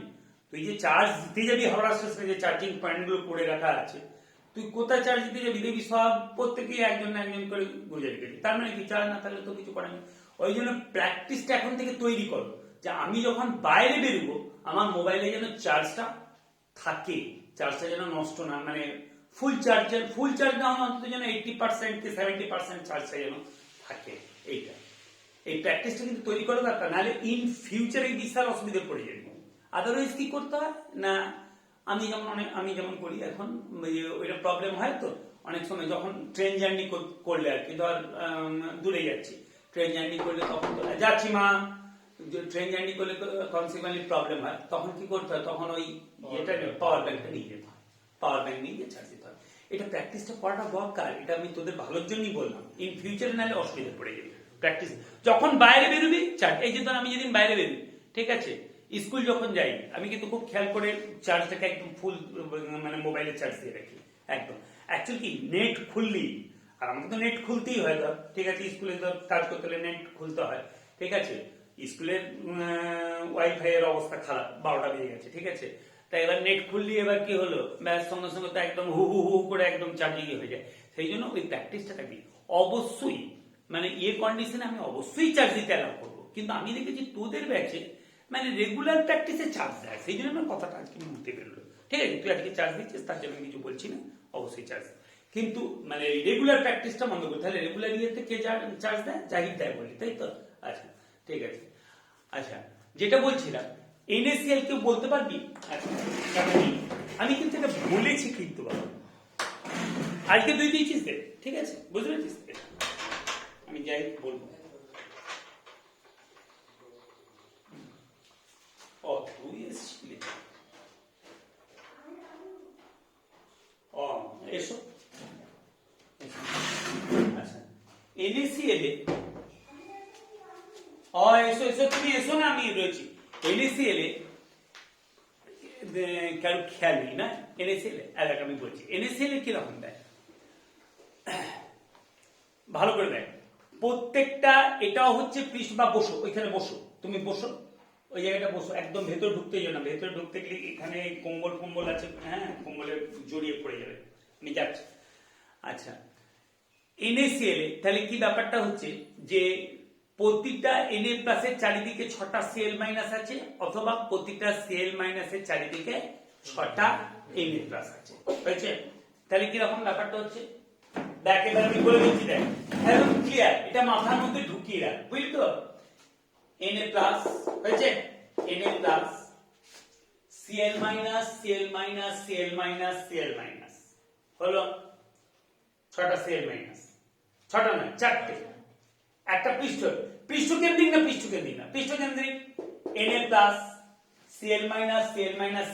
Cl-, বুঝতে অসুবিধা হলে আমাকে বলবি কিন্তু, হ্যাঁ এটা একটা কিউব তো। আচ্ছা পৃষ্ঠকেন্দ্রিক থাকে, কারণ পৃষ্ঠে Na+ রয়েছে, চারিদিকে 4টে Cl- রয়েছে, মাঝখানে একটা ধর প্লাইউডের পার্টিশন আছে, এই ঘরটা ভালো করে বোঝাতে, মাঝখানে কি প্লাইউডের পার্টিশন আছে। এবার সেই প্লাইউডের পার্টিশনের মাঝখানে কি আছে, প্লাইউডের পার্টিশনের মাঝখানে কি আছে, Cl-, প্লাইউডের পার্টিশনটা, আরে ওটা একটা তল করা আছে, প্লাইউডের পার্টিশন মানে কি, ওটা একটা তল, মাঝখানে একটা তল আছে, Na+ Cl-, মাঝখানের যে তলটা, তার মাঝখানে কি আছে, Cl-, এইগুলোতে কি আছে, Na+, ধরতে পারলি, মানে এটা উল্টোটা হলো, এখানে ছিল Na+, এগুলো Cl-, মাঝখানের যে এটা Cl- কি Na+, হয়েছে? ওইটাতে কি এইটার মতো, বুঝতে পেরেছিস, ওইটাতে এইটার মতো, এইটার মাঝখানে কি ছিল, Na+, Cl-, ওইটাতে এইটার মতো, Na+, Cl-, হয়েছে? Na+, Cl-, হলো তো জিনিসটা। ওই ঘরে যে দেয়ালটা আছে, এর পাশেও তো একটা ঘর আছে, ক্লোজলি প্যাকড তো, এর পাশেও একটা ঘর আছে, এই পাশের যে ঘরটা, তার মাঝের দেয়ালটা, তার যে মাঝের দেয়ালটা মানে মাঝে এরকম, এটা যে মাঝের দেয়ালটা, সেই মাঝের দেয়ালটা মাঝখানে কি থাকবে সিএল মাইনাস, চারিদিকে কি থাকবে এনএ প্লাস, চারটে এনএ প্লাস। আবার একদম শেষের দেয়ালটা কি থাকবে এনএ প্লাস, মাঝখানে চারিদিকে কি থাকবে সিএল মাইনাস। এইবার দেখ প্রতিটা এনএ প্লাস, তাহলে পৃষ্ঠকেন্দ্রিক তো, প্রতিটা এনএ প্লাস 6টা সিএল মাইনাস দ্বারা সারাউন্ডেড হচ্ছে কিনা। এনএ প্লাস একটা, দুটো, তিনটে, চারটে হলো এই মাঝের এই যে দেয়ালটার এখানে কি ছিল সিএল মাইনাস 5টা। আবার ওই যে ঘরটা, ওই ঘরটার মাঝের দেয়ালটা কি আছে, মাঝের দেয়ালে কিন্তু সিএল মাইনাস, তাহলে কি 6টা। এক এনএ প্লাস 1 2 3 4, এই মাঝের দেয়ালে 5, আবার ওই ঘরটার মাঝের দেয়ালে একটা সিএল মাইনাস 6, তাহলে কটা 6টা হলো। তাহলে আবার তাহলে প্রতিটা এনএ প্লাস 6টা সিএল মাইনাস দিয়ে, আবার প্রতিটা সিএল মাইনাস 6টা এনএ প্লাস দিয়ে কিনা একটু দেখো বাবা, ঠিক আছে। এই দেয়ালটা কটা, মাঝখানে কি আছে সিএল মাইনাস, এই 6টা এনএ প্লাস কিনা দেখ 1 2 3 4, চারটে। ওইখানে কি আছে এনএ প্লাস, এইখানে কি আছে এনএ প্লাস। ধরতে পেরেছিস? তাহলে ইচ কি লিখেছি, each NA plus ion is surrounded, মানে পরিবেষ্টিত থাকে 6টা সিএল মাইনাস দ্বারা, মানে প্রতিটা এনএ প্লাস পরিবেষ্টিত থাকে 6টা সিএল মাইনাস দ্বারা, and vice versa. Vice versa মানে কি, অথবা বিপরীত, অথবা মানে এটা পুরো লিখতে, এটা লেখা এই ইংলিশ লেখা স্টাইলটা এটা, এন্ড ভাইস ভার্সা মানে কি, অথবা কি প্রতিটা সিএল মাইনাস সারাউন্ডেড থাকে, পরিবেষ্টিত থাকে 6টা এনএ প্লাস দ্বারা, ঠিক আছে। এখন দেখ আমি আরম্ভ করেছিলাম এইখানে এনএ প্লাস, এইগুলো হচ্ছে কি সিএল মাইনাস, হ্যাঁ। আমি এটাও আরম্ভ করতে পারতাম যে এখানে সিএল মাইনাস, এইগুলোতে কি এনএ প্লাস, এটাও করতে পারতাম, কিন্তু সেটা কোনো ফ্যাক্টর ছিল না। আমি করতে পারতাম এখানে সিএল মাইনাস, এইগুলোতে এনএ প্লাস, তখন এইটা মাঝখানে যে দেয়ালটা তখন তার কি থাকতো মাঝখানে এনএ প্লাস, এইগুলো কি সিএল মাইনাস। ধরতে পেরেছিস না পারিস? তাহলে এটাও তো পৃষ্ঠকেন্দ্রিক হলো। এইবার এইটার তাহলে আরসি প্লাস আর এ সমান কত হচ্ছে খেয়াল করে দেখ। আমি যেটা প্রথম ইয়েটা করেছিলাম, এটা এনএ প্লাস, এটা কি যাই যাচ্ছে হয়ে গেছে এনএ প্লাস, এটা কি সিএল মাইনাস, ওখানে কি আছে এনএ প্লাস। এই যে এইখান থেকে এর মাঝ থেকে ওর ওই কেন্দ্র পর্যন্ত যে দৈর্ঘ্যটা, সেটা কি এ, তো কি হল একটা যদি লাঠি রাখা হয় এই কেন্দ্র থেকে ওই কেন্দ্র পর্যন্ত যদি একটা লাঠি রাখা হয় সেটা তো এ, তাহলে এইটা হচ্ছে কি ক্যাটায়ন আরসি, আর এইখানে মাঝে কি আছে সিএল মাইনাস অ্যানায়ন, তাহলে আরসি প্লাস আর এ ক্যাটায়ন আর অ্যানায়নের ব্যাসার্ধ সমান কি এ বাই 2। কি হল কথাটা বুঝতে পারছিস না?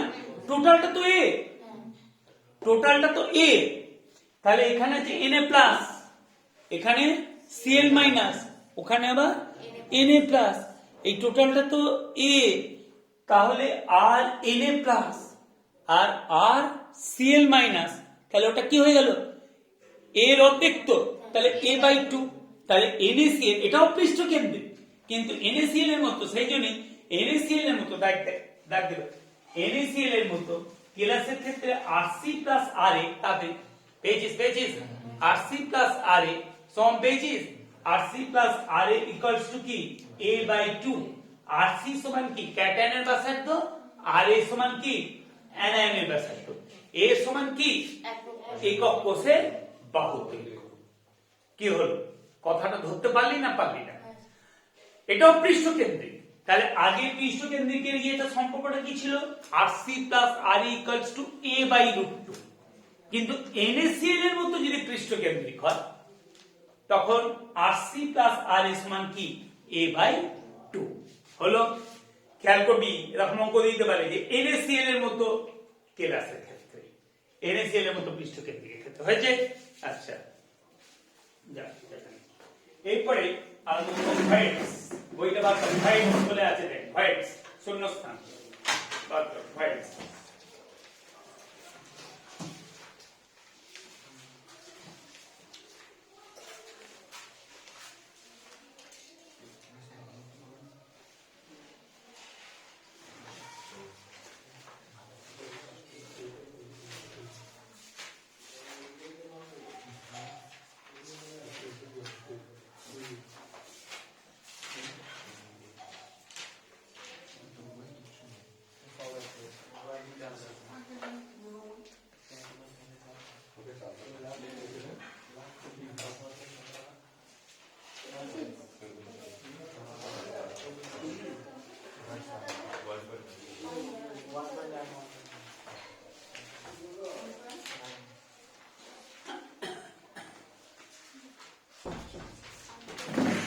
pages words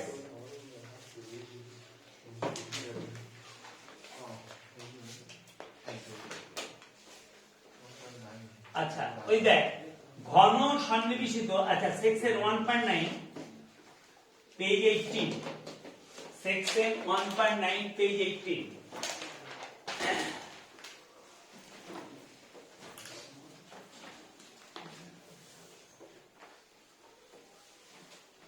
খুব মন দিয়ে শুনবি এগুলো ভীষণ বোঝার জিনিস সেকশন 1.9 পেজ 18 এখানটা অঙ্ক আছে সেই জন্য এটা আগে করে দিচ্ছি সেকশন 1.9 পেজ 18 সেকশনটা এবার পুরনো বইয়ে ইয়ে আকাশ দেখ পেয়েছিস কিনা voids or holes in closed packed structure voids or holes in closed packed structure closed packed structure closed packed structure ঠিক আছে voids or holes in closed packed structure আচ্ছা দেখ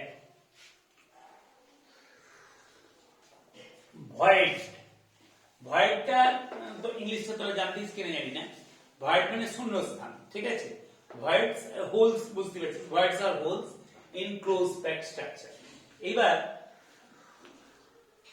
মানে কিরকম বলছে দেখ প্রথম হচ্ছে আমাকে পড়তে হবে টেট্রাহেড্রাল ভয়েডস ঠিক আছে প্রথম আমাকে পড়তে হবে আচ্ছা প্রথমে বলি ভয়েডস কাকে বলে প্রথম হচ্ছে সংজ্ঞা প্রথম হচ্ছে ভয়েডস কাকে বলে ডেফিনেশন অফ ভয়েডস তাহলে ডেফিনেশন এটা একবারে ডিফাইন আমি এরকম সংক্ষেপে লিখে দিচ্ছি ডিফাইন মানে সংজ্ঞায়িত করা ঠিক আছে ডিফাইন দেখ বলছে এই যে সংজ্ঞাটা গঠনকারী কণাগুলি ঘনভাবে বিন্যস্ত হওয়া সত্ত্বেও কোন কেলাস জালকে হয়েছে কোন কেলাস জালকে বইটা দেখবি এবং দাগ দিবি আর এগুলো ডেফিনেশন গুলো পড়ে ঠিক আছে গঠনকারী কণাগুলি ঘনভাবে বিন্যস্ত হওয়া সত্ত্বেও কোন কেলাস জালকে যে স্থানগুলি গঠনকারী কণা দ্বারা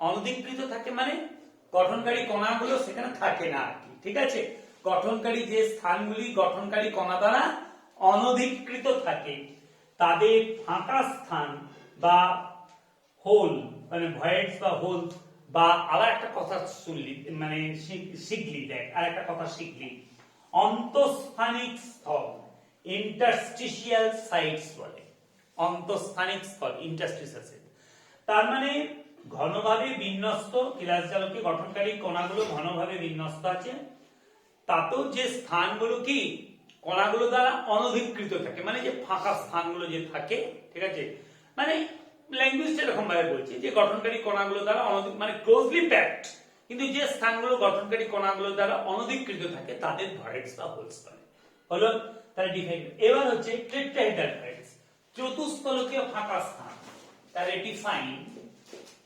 ডিফাইন করি মানে সংজ্ঞায়িত করো ডিফাইন টেট্রাহেড্রাল ভয়েডস টেট্রাহেড্রাল ভয়েডস মানে চতুস্তলকীয় ফাঁকা স্থান ডিফাইন টেট্রাহেড্রাল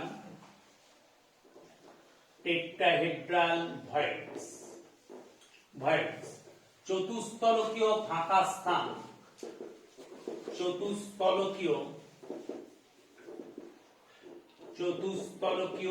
ফাঁকা স্থান চতুস্তলকীয় ফাঁকা স্থান এইটা বাবা বলি মানে বলছে মানে এইচসিপি আর সিসিপি ক্লোজ প্যাক স্ট্রাকচার কি বললাম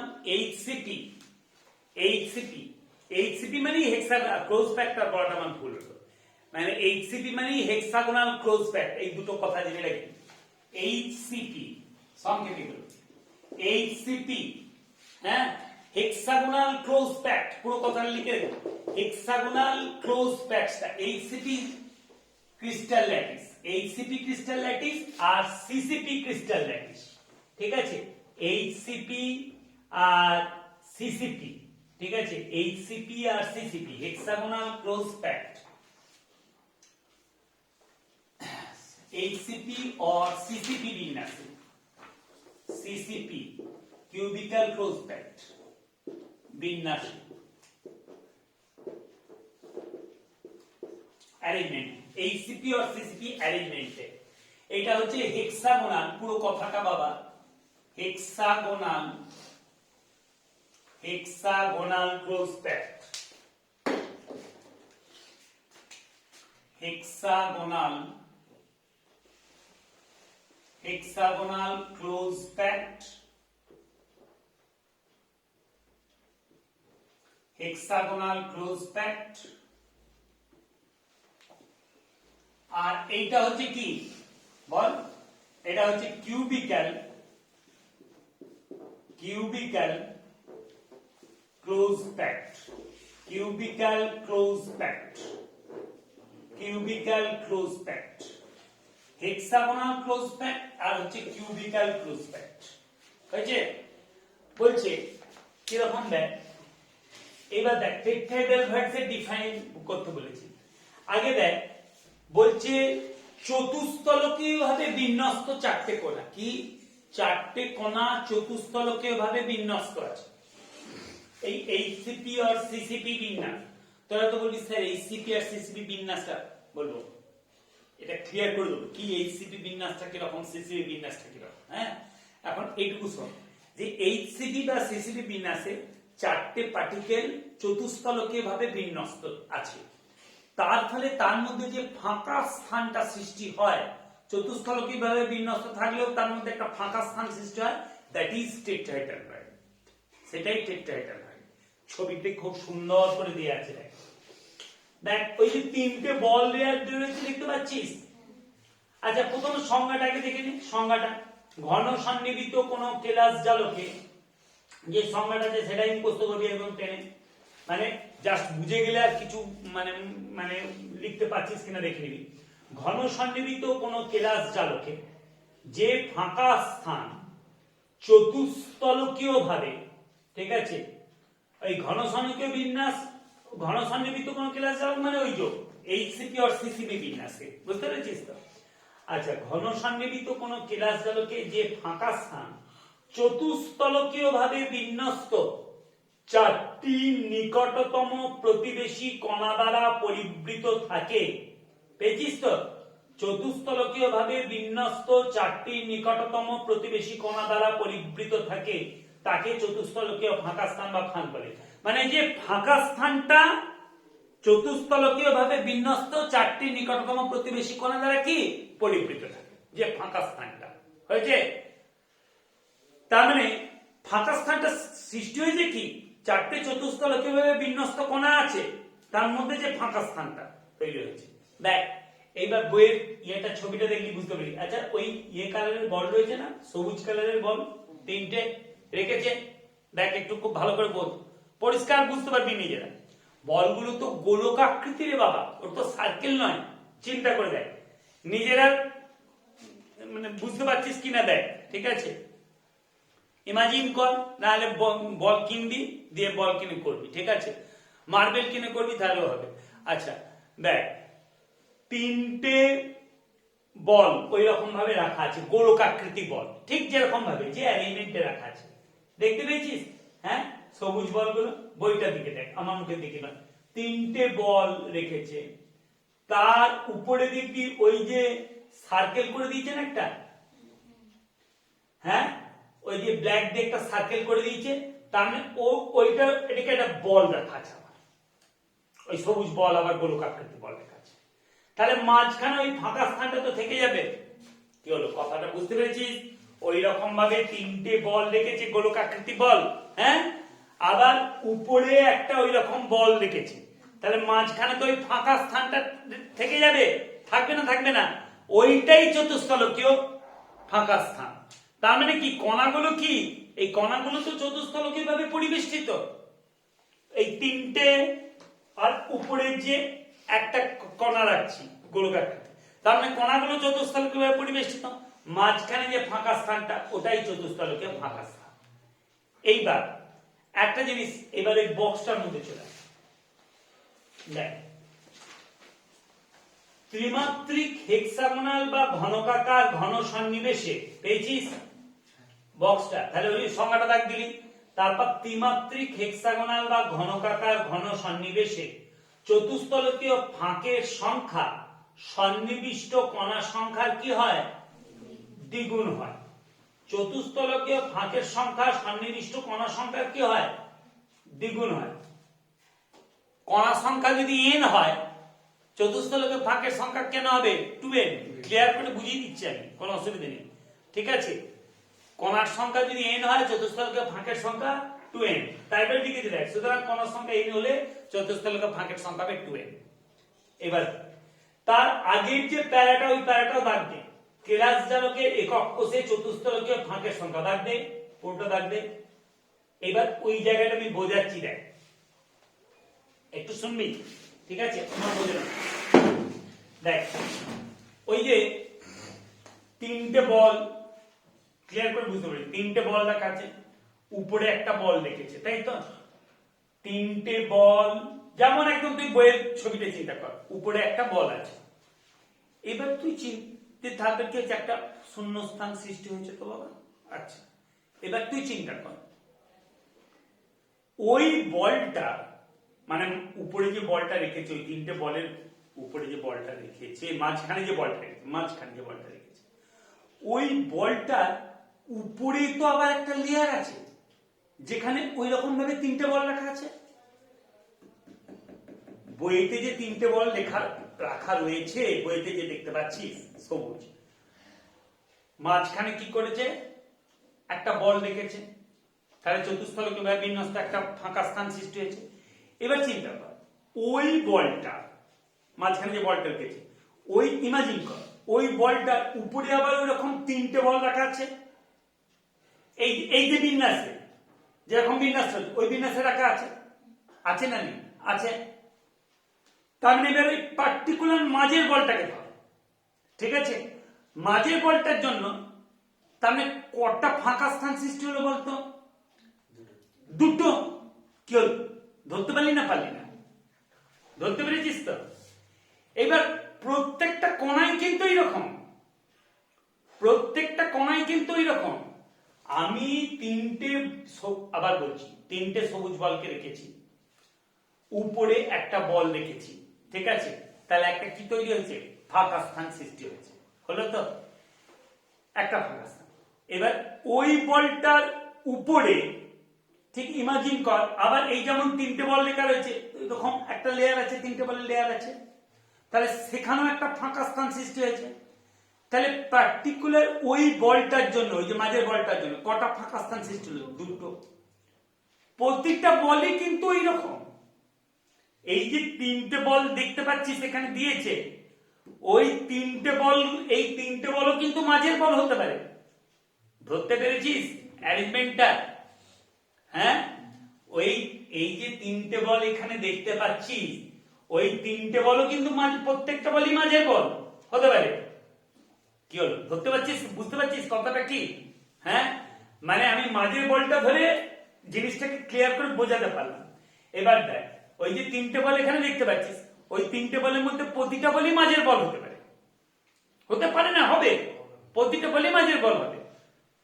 তার মানে কণার সংখ্যা যদি n হয়, চতুস্থলকীয় ফাঁকের সংখ্যা কত হচ্ছে? 2n। দেখ, সেইটাই ওই আগের ইয়েতে বোঝানো আছে। দেখ, ত্রিমাত্রিক হেক্সাগোনাল হয়েছে। ত্রিমাত্রিক হেক্সাগোনাল মানে কোনটা? ওই যে HCP। এই দেখ, পুরো কথাটা চলে আসছে, হেক্সাগোনাল ক্লোজ প্যাক্ট, ঠিক আছে? হেক্সাগোনাল ক্লোজ প্যাক্ট বা সিসিপি, কিউবিক্যাল ক্লোজ প্যাক্ট, ঠিক আছে? ঘনকাকার, এটা হচ্ছে মানে হেক্সাগোনাল ক্লোজ প্যাক আর হচ্ছে ঘনকাকার ক্লোজ প্যাক। আচ্ছা, ত্রিমাত্রিক হেক্সাগোনাল কিংবা ঘনকাকার ঘন সন্নিবেশে কোন স্তরের একটি গোলক যেমন দেখ কোন স্তরের একটি গোলক যেমন তার নিজস্ব স্তরে, কোন স্তরের একটি গোলক, ধর তুই মাঝের গোলকটাই ধরছিস, ঠিক আছে, ওই যে তিনটে সবুজ বল মাঝের যে গোলকটা রেখেছি, কোন স্তরের একটি গোলক যেমন তার নিজস্ব স্তরে ঠিক উপরের স্তরে পরস্পরের সংস্পর্শে থাকা তিনটে গোলকের সংস্পর্শে থাকে। মানে মাঝের গোলকটা যেমন তার ওই নিচের তিনটে গোলকের ইয়েতে রয়েছে, আবার ঠিক উপরের স্তরে পরস্পরের সংস্পর্শে থাকা ঠিক উপরের স্তরে পরস্পরের সংস্পর্শে থাকা তিনটে গোলকের সংস্পর্শে থাকে, তেমনি ঠিক নিচের স্তরে পরস্পরের সংস্পর্শে থাকা তিনটি গোলকের সংস্পর্শে থাকে। মানে দুটোকে ইয়ে করে দিচ্ছে। কি বলছে?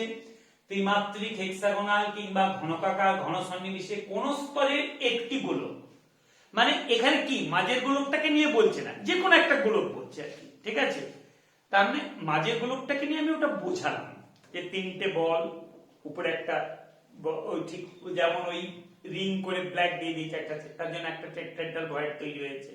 আবার ইমাজিন কর উপরে তিনটে এইরকম বল রাখা আছে, তার জন্য একটা টেট্রাহেড্রাল ভয়েড। তাহলে মাঝের গোলকটার জন্য একটা কোণার জন্য কটা ই হলো? দুটো। সেই জিনিসটাই বলছে। এবার প্রতিটা কোণায় কি মাঝের ইয়ে হতে পারে ওই রকম, বুঝতে পেরেছিস তো? ওই বলটা হতে পারে। বলছে ত্রিমাত্রিক হেক্সাগোনাল কিংবা ঘনকাকার ঘন সন্নিবেশে কোন স্তরের একটি গোলক যেমন তার নিজস্ব স্তরে ঠিক উপরের স্তরে পরস্পরের সংস্পর্শে থাকা তিনটি গোলকের সংস্পর্শে থাকে, তেমনি ঠিক নিচের স্তরেরও পরস্পরের সংস্পর্শে থাকা তিনটি গোলকের সংস্পর্শ থাকে। সুতরাং প্রতিটি গোলকের জন্য চতুস্তলকীয় ফাঁকের সংখ্যা হয় 2। ধরতে পারলি না? পারলি না। এইটা তোকে লিখতে হবে না কোথাও, কিন্তু জিনিসটা বুঝতে পারলি কি পারলি না? জিনিসটা বুঝতে পেরেছিস তো? তার মানে কোণার সংখ্যা যদি n হয়, চতুস্তলকীয় ফাঁকের সংখ্যা কত? 2n হয়েছে। তাহলে এটা খাতায় লিখে রাখ যে এইচসিপি বা সিসিপি বিন্যাসে, এই যে এইচসিপি বা সিসিপি বিন্যাসে কণার সংখ্যা n হলে, এই যে এখানে আমি একদম এই জায়গায় লিখে দিচ্ছি, হ্যাঁ, কণার সংখ্যা n হলে চতুস্তলকীয় ফাঁকের সংখ্যা, কণার সংখ্যা n হলে চতুস্তলকীয় ফাঁকের সংখ্যা বা টেট্রাহেড্রাল ভয়েডস, চতুস্তলকীয় ফাঁকের সংখ্যা কত বল? চতুস্তলকীয় ফাঁকের সংখ্যা 2n। হ্যাঁ, আচ্ছা, এইবার অষ্টস্তলকীয় অক্টাহেড্রাল ভয়েডস। তারপরে দেখ define octahedral voids, define octahedral voids, define octahedral voids, octahedral voids. এটা অষ্টস্তলকীয় ফাঁকা স্থান, এটা বাংলাটা লিখছি না, ঠিক আছে। তাহলে এটা হলো এইচসিপি বা সিসিপি বিন্যাসে কণার সংখ্যা n হলে চতুস্তলকীয় ফাঁকের সংখ্যা 2n। এইবার অক্টাহেড্রাল ভয়েডসের সংজ্ঞাটা দেখে নি। তার মানে সোজা কথা কি, অষ্টস্তলকীয় ভাবে বিন্যস্ত আছে। দেখ খেয়াল কর, এখন সংজ্ঞাটা দেখ, ঘন সন্নিবিত কোন কেলাস জালকে যে ফাঁকা স্থান, পেয়েছিস সংজ্ঞাটা বাবা প্রত্যেকে? ঘন সন্নিবিত কোন কেলাস জালকে যে ফাঁকা স্থান অষ্টস্তলকীয় ভাবে বিন্যস্ত 6টি নিকটতম প্রতিবেশী কণা দ্বারা পরিবৃত থাকে, ঠিক আছে। মানে কণাগুলো কি অষ্টস্তলকীয় ভাবে বিন্যস্ত, 6টি নিকটতম প্রতিবেশী কণা দ্বারা পরিবৃত থাকে, তাকে অষ্টস্তলকীয় ফাঁক বলে। হয়েছে? তাহলে অষ্টস্তলকীয় ভাবে বিন্যস্ত 6টি নিকটতম প্রতিবেশী কণা দ্বারা পরিবৃত, যে মাঝখানে ফাঁকা স্থানটা যেটা হচ্ছে সেটা অষ্টস্তলকীয় ফাঁকা স্থান। আচ্ছা, এইবার দেখ এখানে দেখ, ছবি দেখ, ওই যে এটা কি কালার বলবি? কি অরেঞ্জ কালার। কটা বল রয়েছে? একদম পরিষ্কার বুঝতে পারবি, দেখ ক্লিয়ার করে, 3টে বল রয়েছে। হ্যাঁ, ওটা গোলকাকৃতি বল হলো। ঠিক তার উপরে আবার 3টে বল রেখেছে ওই রকম ভাবে, এবং ওটা কি করে রেখেছে, রিং, মানে রিং করে দেখিয়েছে আর কি বলগুলোকে আর কি, ওই ব্ল্যাক রিং করে ওই গোলকাকৃতি বল রেখেছে। তাহলে কটা কণা হলো, 6টা হলো রে বাবা। হ্যাঁ, কিভাবে বিন্যস্ত আছে, অষ্টস্থলকে বিন্যস্ত, 3টে বল, ঠিক ওই 3টে বলের উপরে আবার 3টে বল ওই রকম ভাবে রেখেছে, হয়েছে। তাহলে অষ্টস্থল কিভাবে বিন্যস্ত হলো, ফাঁকা অষ্টস্থলকে ফাঁকা স্থান কটা হলো, 1টা, হয়েছে। তার মানে এখানে কণার সংখ্যা যদি n হয়, অষ্টস্থলকে ফাঁকের সংখ্যাও কি হবে, n।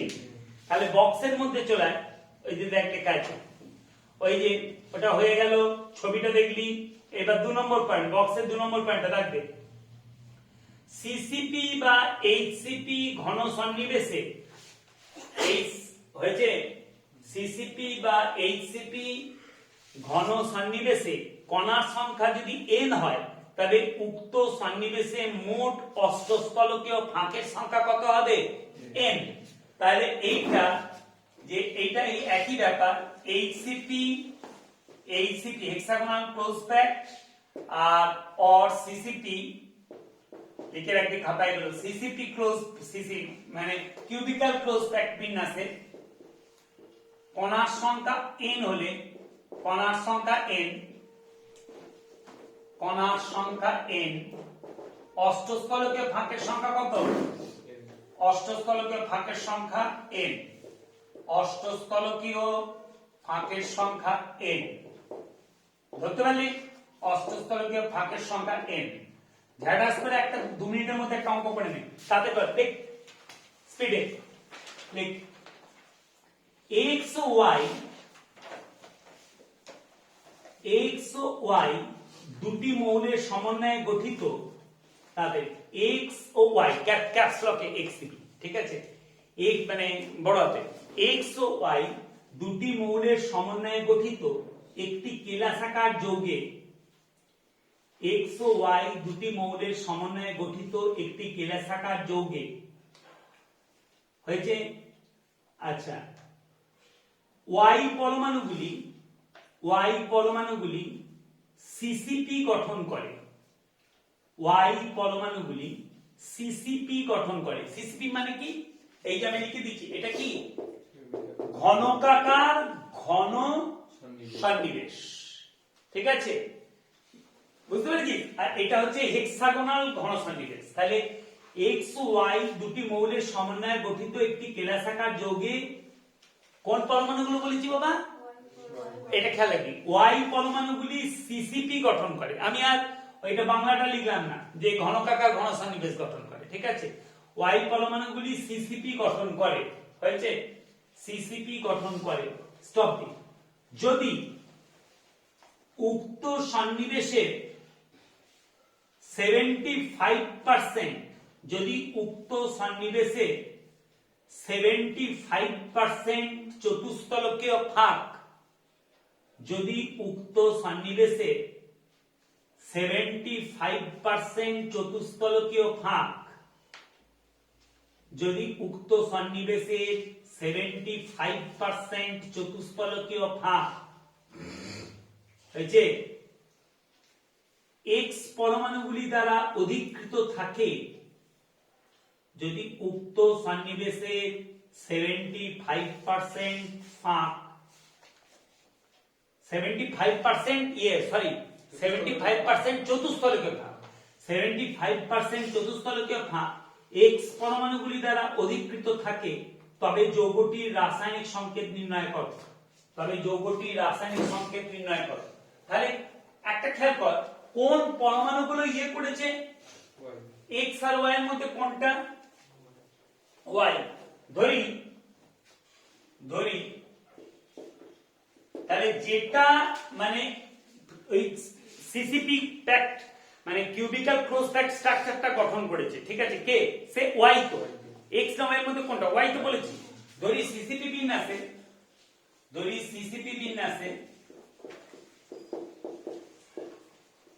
y পরমাণুর সংখ্যা, একদম জলের মতো অঙ্ক এগুলো, y পরমাণুর সংখ্যা n, y পরমাণু পরমাণু সংখ্যা n। অতএব এক্ষেত্রে চতুস্থলকীয় ফাঁকের সংখ্যা বল 12। চতুস্থলকীয়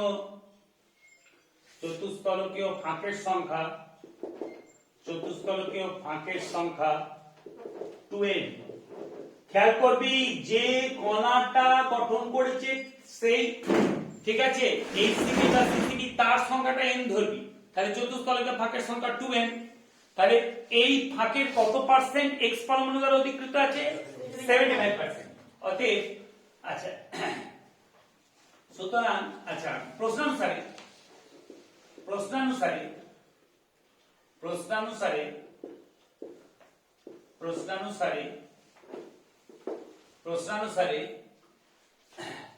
চতুস্থলকীয় প্রশ্নানুসারে x পরমাণু সংখ্যা একবারে ডিরেক্ট করব। হ্যাঁ, প্রশ্নানুসারে x পরমাণু সংখ্যা, কারণ চতুস্থলকীয় ফাঁকের 75% x পরমাণু দ্বারা অধিকৃত আছে, ঠিক আছে, তাই তো? এই চতুস্থলকীয় ফাঁকের 75%, তাহলে প্রশ্নানুসারে x পরমাণু সংখ্যা 2n into 75%, তার মানে কত হয়ে গেল বল? 2n into 3/4 হয়েছে, 2n into 3/4, তার মানে কত হয়ে গেল? 3n by 2। ভুল হলে বলবি, হয়েছে 3n by 2। অতএব x is to y, আগে কি ছিল? স্টার্টিংটা x করেছিলাম, তারপর তো y করেছিলাম। আমি যখন ক্লাসটা বলেছিলাম কি x ও y, ঠিক আছে। অতএব x is to y পরমাণু সংখ্যার অনুপাত, পরমাণু দিয়ে বলেছি, তাই তো? আচ্ছা, x is to y পরমাণু সংখ্যার অনুপাত,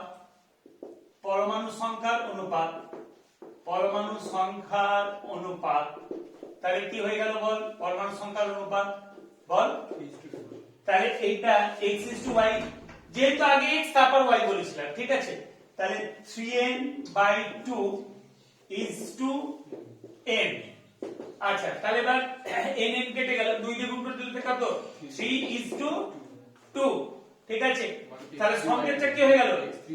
x3y2 যোগটা সংকেত। আরেকটা বলে চট করে লিখ, a ও b দুটি মৌলের সমন্বয়ে গঠিত, তাদের a ও b দুটি মৌলের সমন্বয়ে গঠিত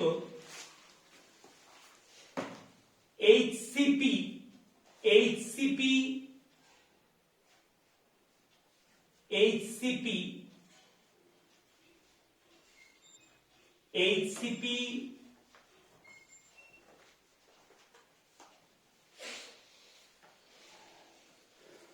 কি বললাম? A ও B দুটি মৌলের সমন্বয়ে গঠিত কেলাসাকার যৌগে, এই সিটটা A ও B দুটি মৌলের সমন্বয়ে গঠিত কেলাসাকার যৌগে, A ও B দুটি মৌলের সমন্বয়ে গঠিত কেলাসাকার যৌগে A মৌলের পরমাণুগুলি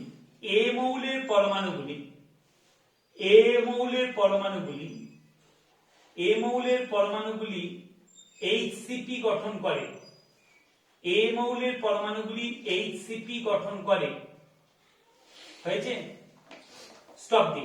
যদি হয়েছে A মৌলের পরমাণুগুলি HCP গঠন করে, দেখতে পেরেছিস? যদি উক্ত ঘন সন্নিবেশে 40% উক্ত ঘন সন্নিবেশে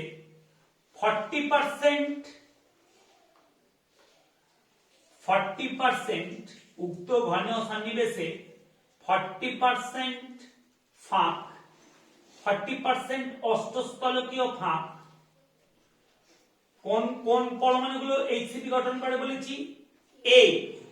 যদি উক্ত ঘন সন্নিবেশের 40% অষ্টস্থলকীয় ফাঁক B পরমাণুগুলি দ্বারা অধিকৃত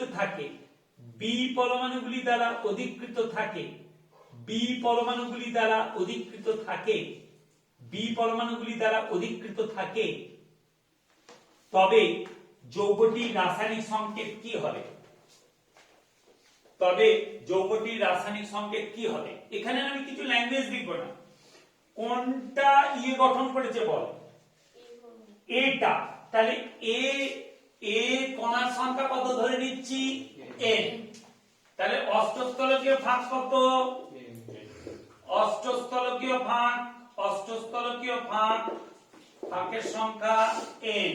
ওকে, আচ্ছা এইবার বেশি লিখছি না, তাহলে বি পরমাণুর সংখ্যা, বি পরমাণু, এই পরমাণুর সংখ্যা, এই পরমাণু সংখ্যা, ওকে, এই পরমাণুর সংখ্যা n, কারণ যেহেতু এটাই এইচসিপি বিন্যাস গঠন করেছে, তাহলে বি পরমাণুর সংখ্যা তাহলে কি হবে, বি পরমাণুর সংখ্যা এর কত, এর হচ্ছে কত 40%, মানে এই চতুষ্ফলকীয় ফাঁকের সরি অষ্টস্থলকীয় ফাঁকের 40% বি পরমাণুগুলো ব্যবহৃত হয়ে থাকে।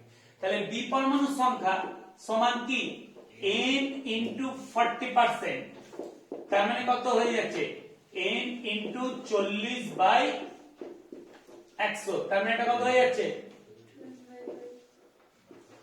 তার মানে এটা কত 2n/5, 2n/5। এবার আগে কোনটা বলেছি, আগে a তারপর b বলেছি তো, a আর তারপর b, তাহলে a is to b পরমাণু সংখ্যার অনুপাত, এটা বুঝতেই পারছি স্যার পরমাণু সংখ্যার অনুপাত লেখা দরকার, লিখে দিই তো এই পরীক্ষার সময়, তাহলে n is to 2n/5, ঠিক আছে, হয়েছে a ও b, তাহলে n is to 2n/5, তার মানে এটা কি n কেটে গেল, তার মানে এটা কি হয়ে গেল বল 5 is to 2, তার মানে সংকেতটা কি হয়ে গেল a5 b2, ওকে, এটা যোগটা সংকেত, ঠিক আছে।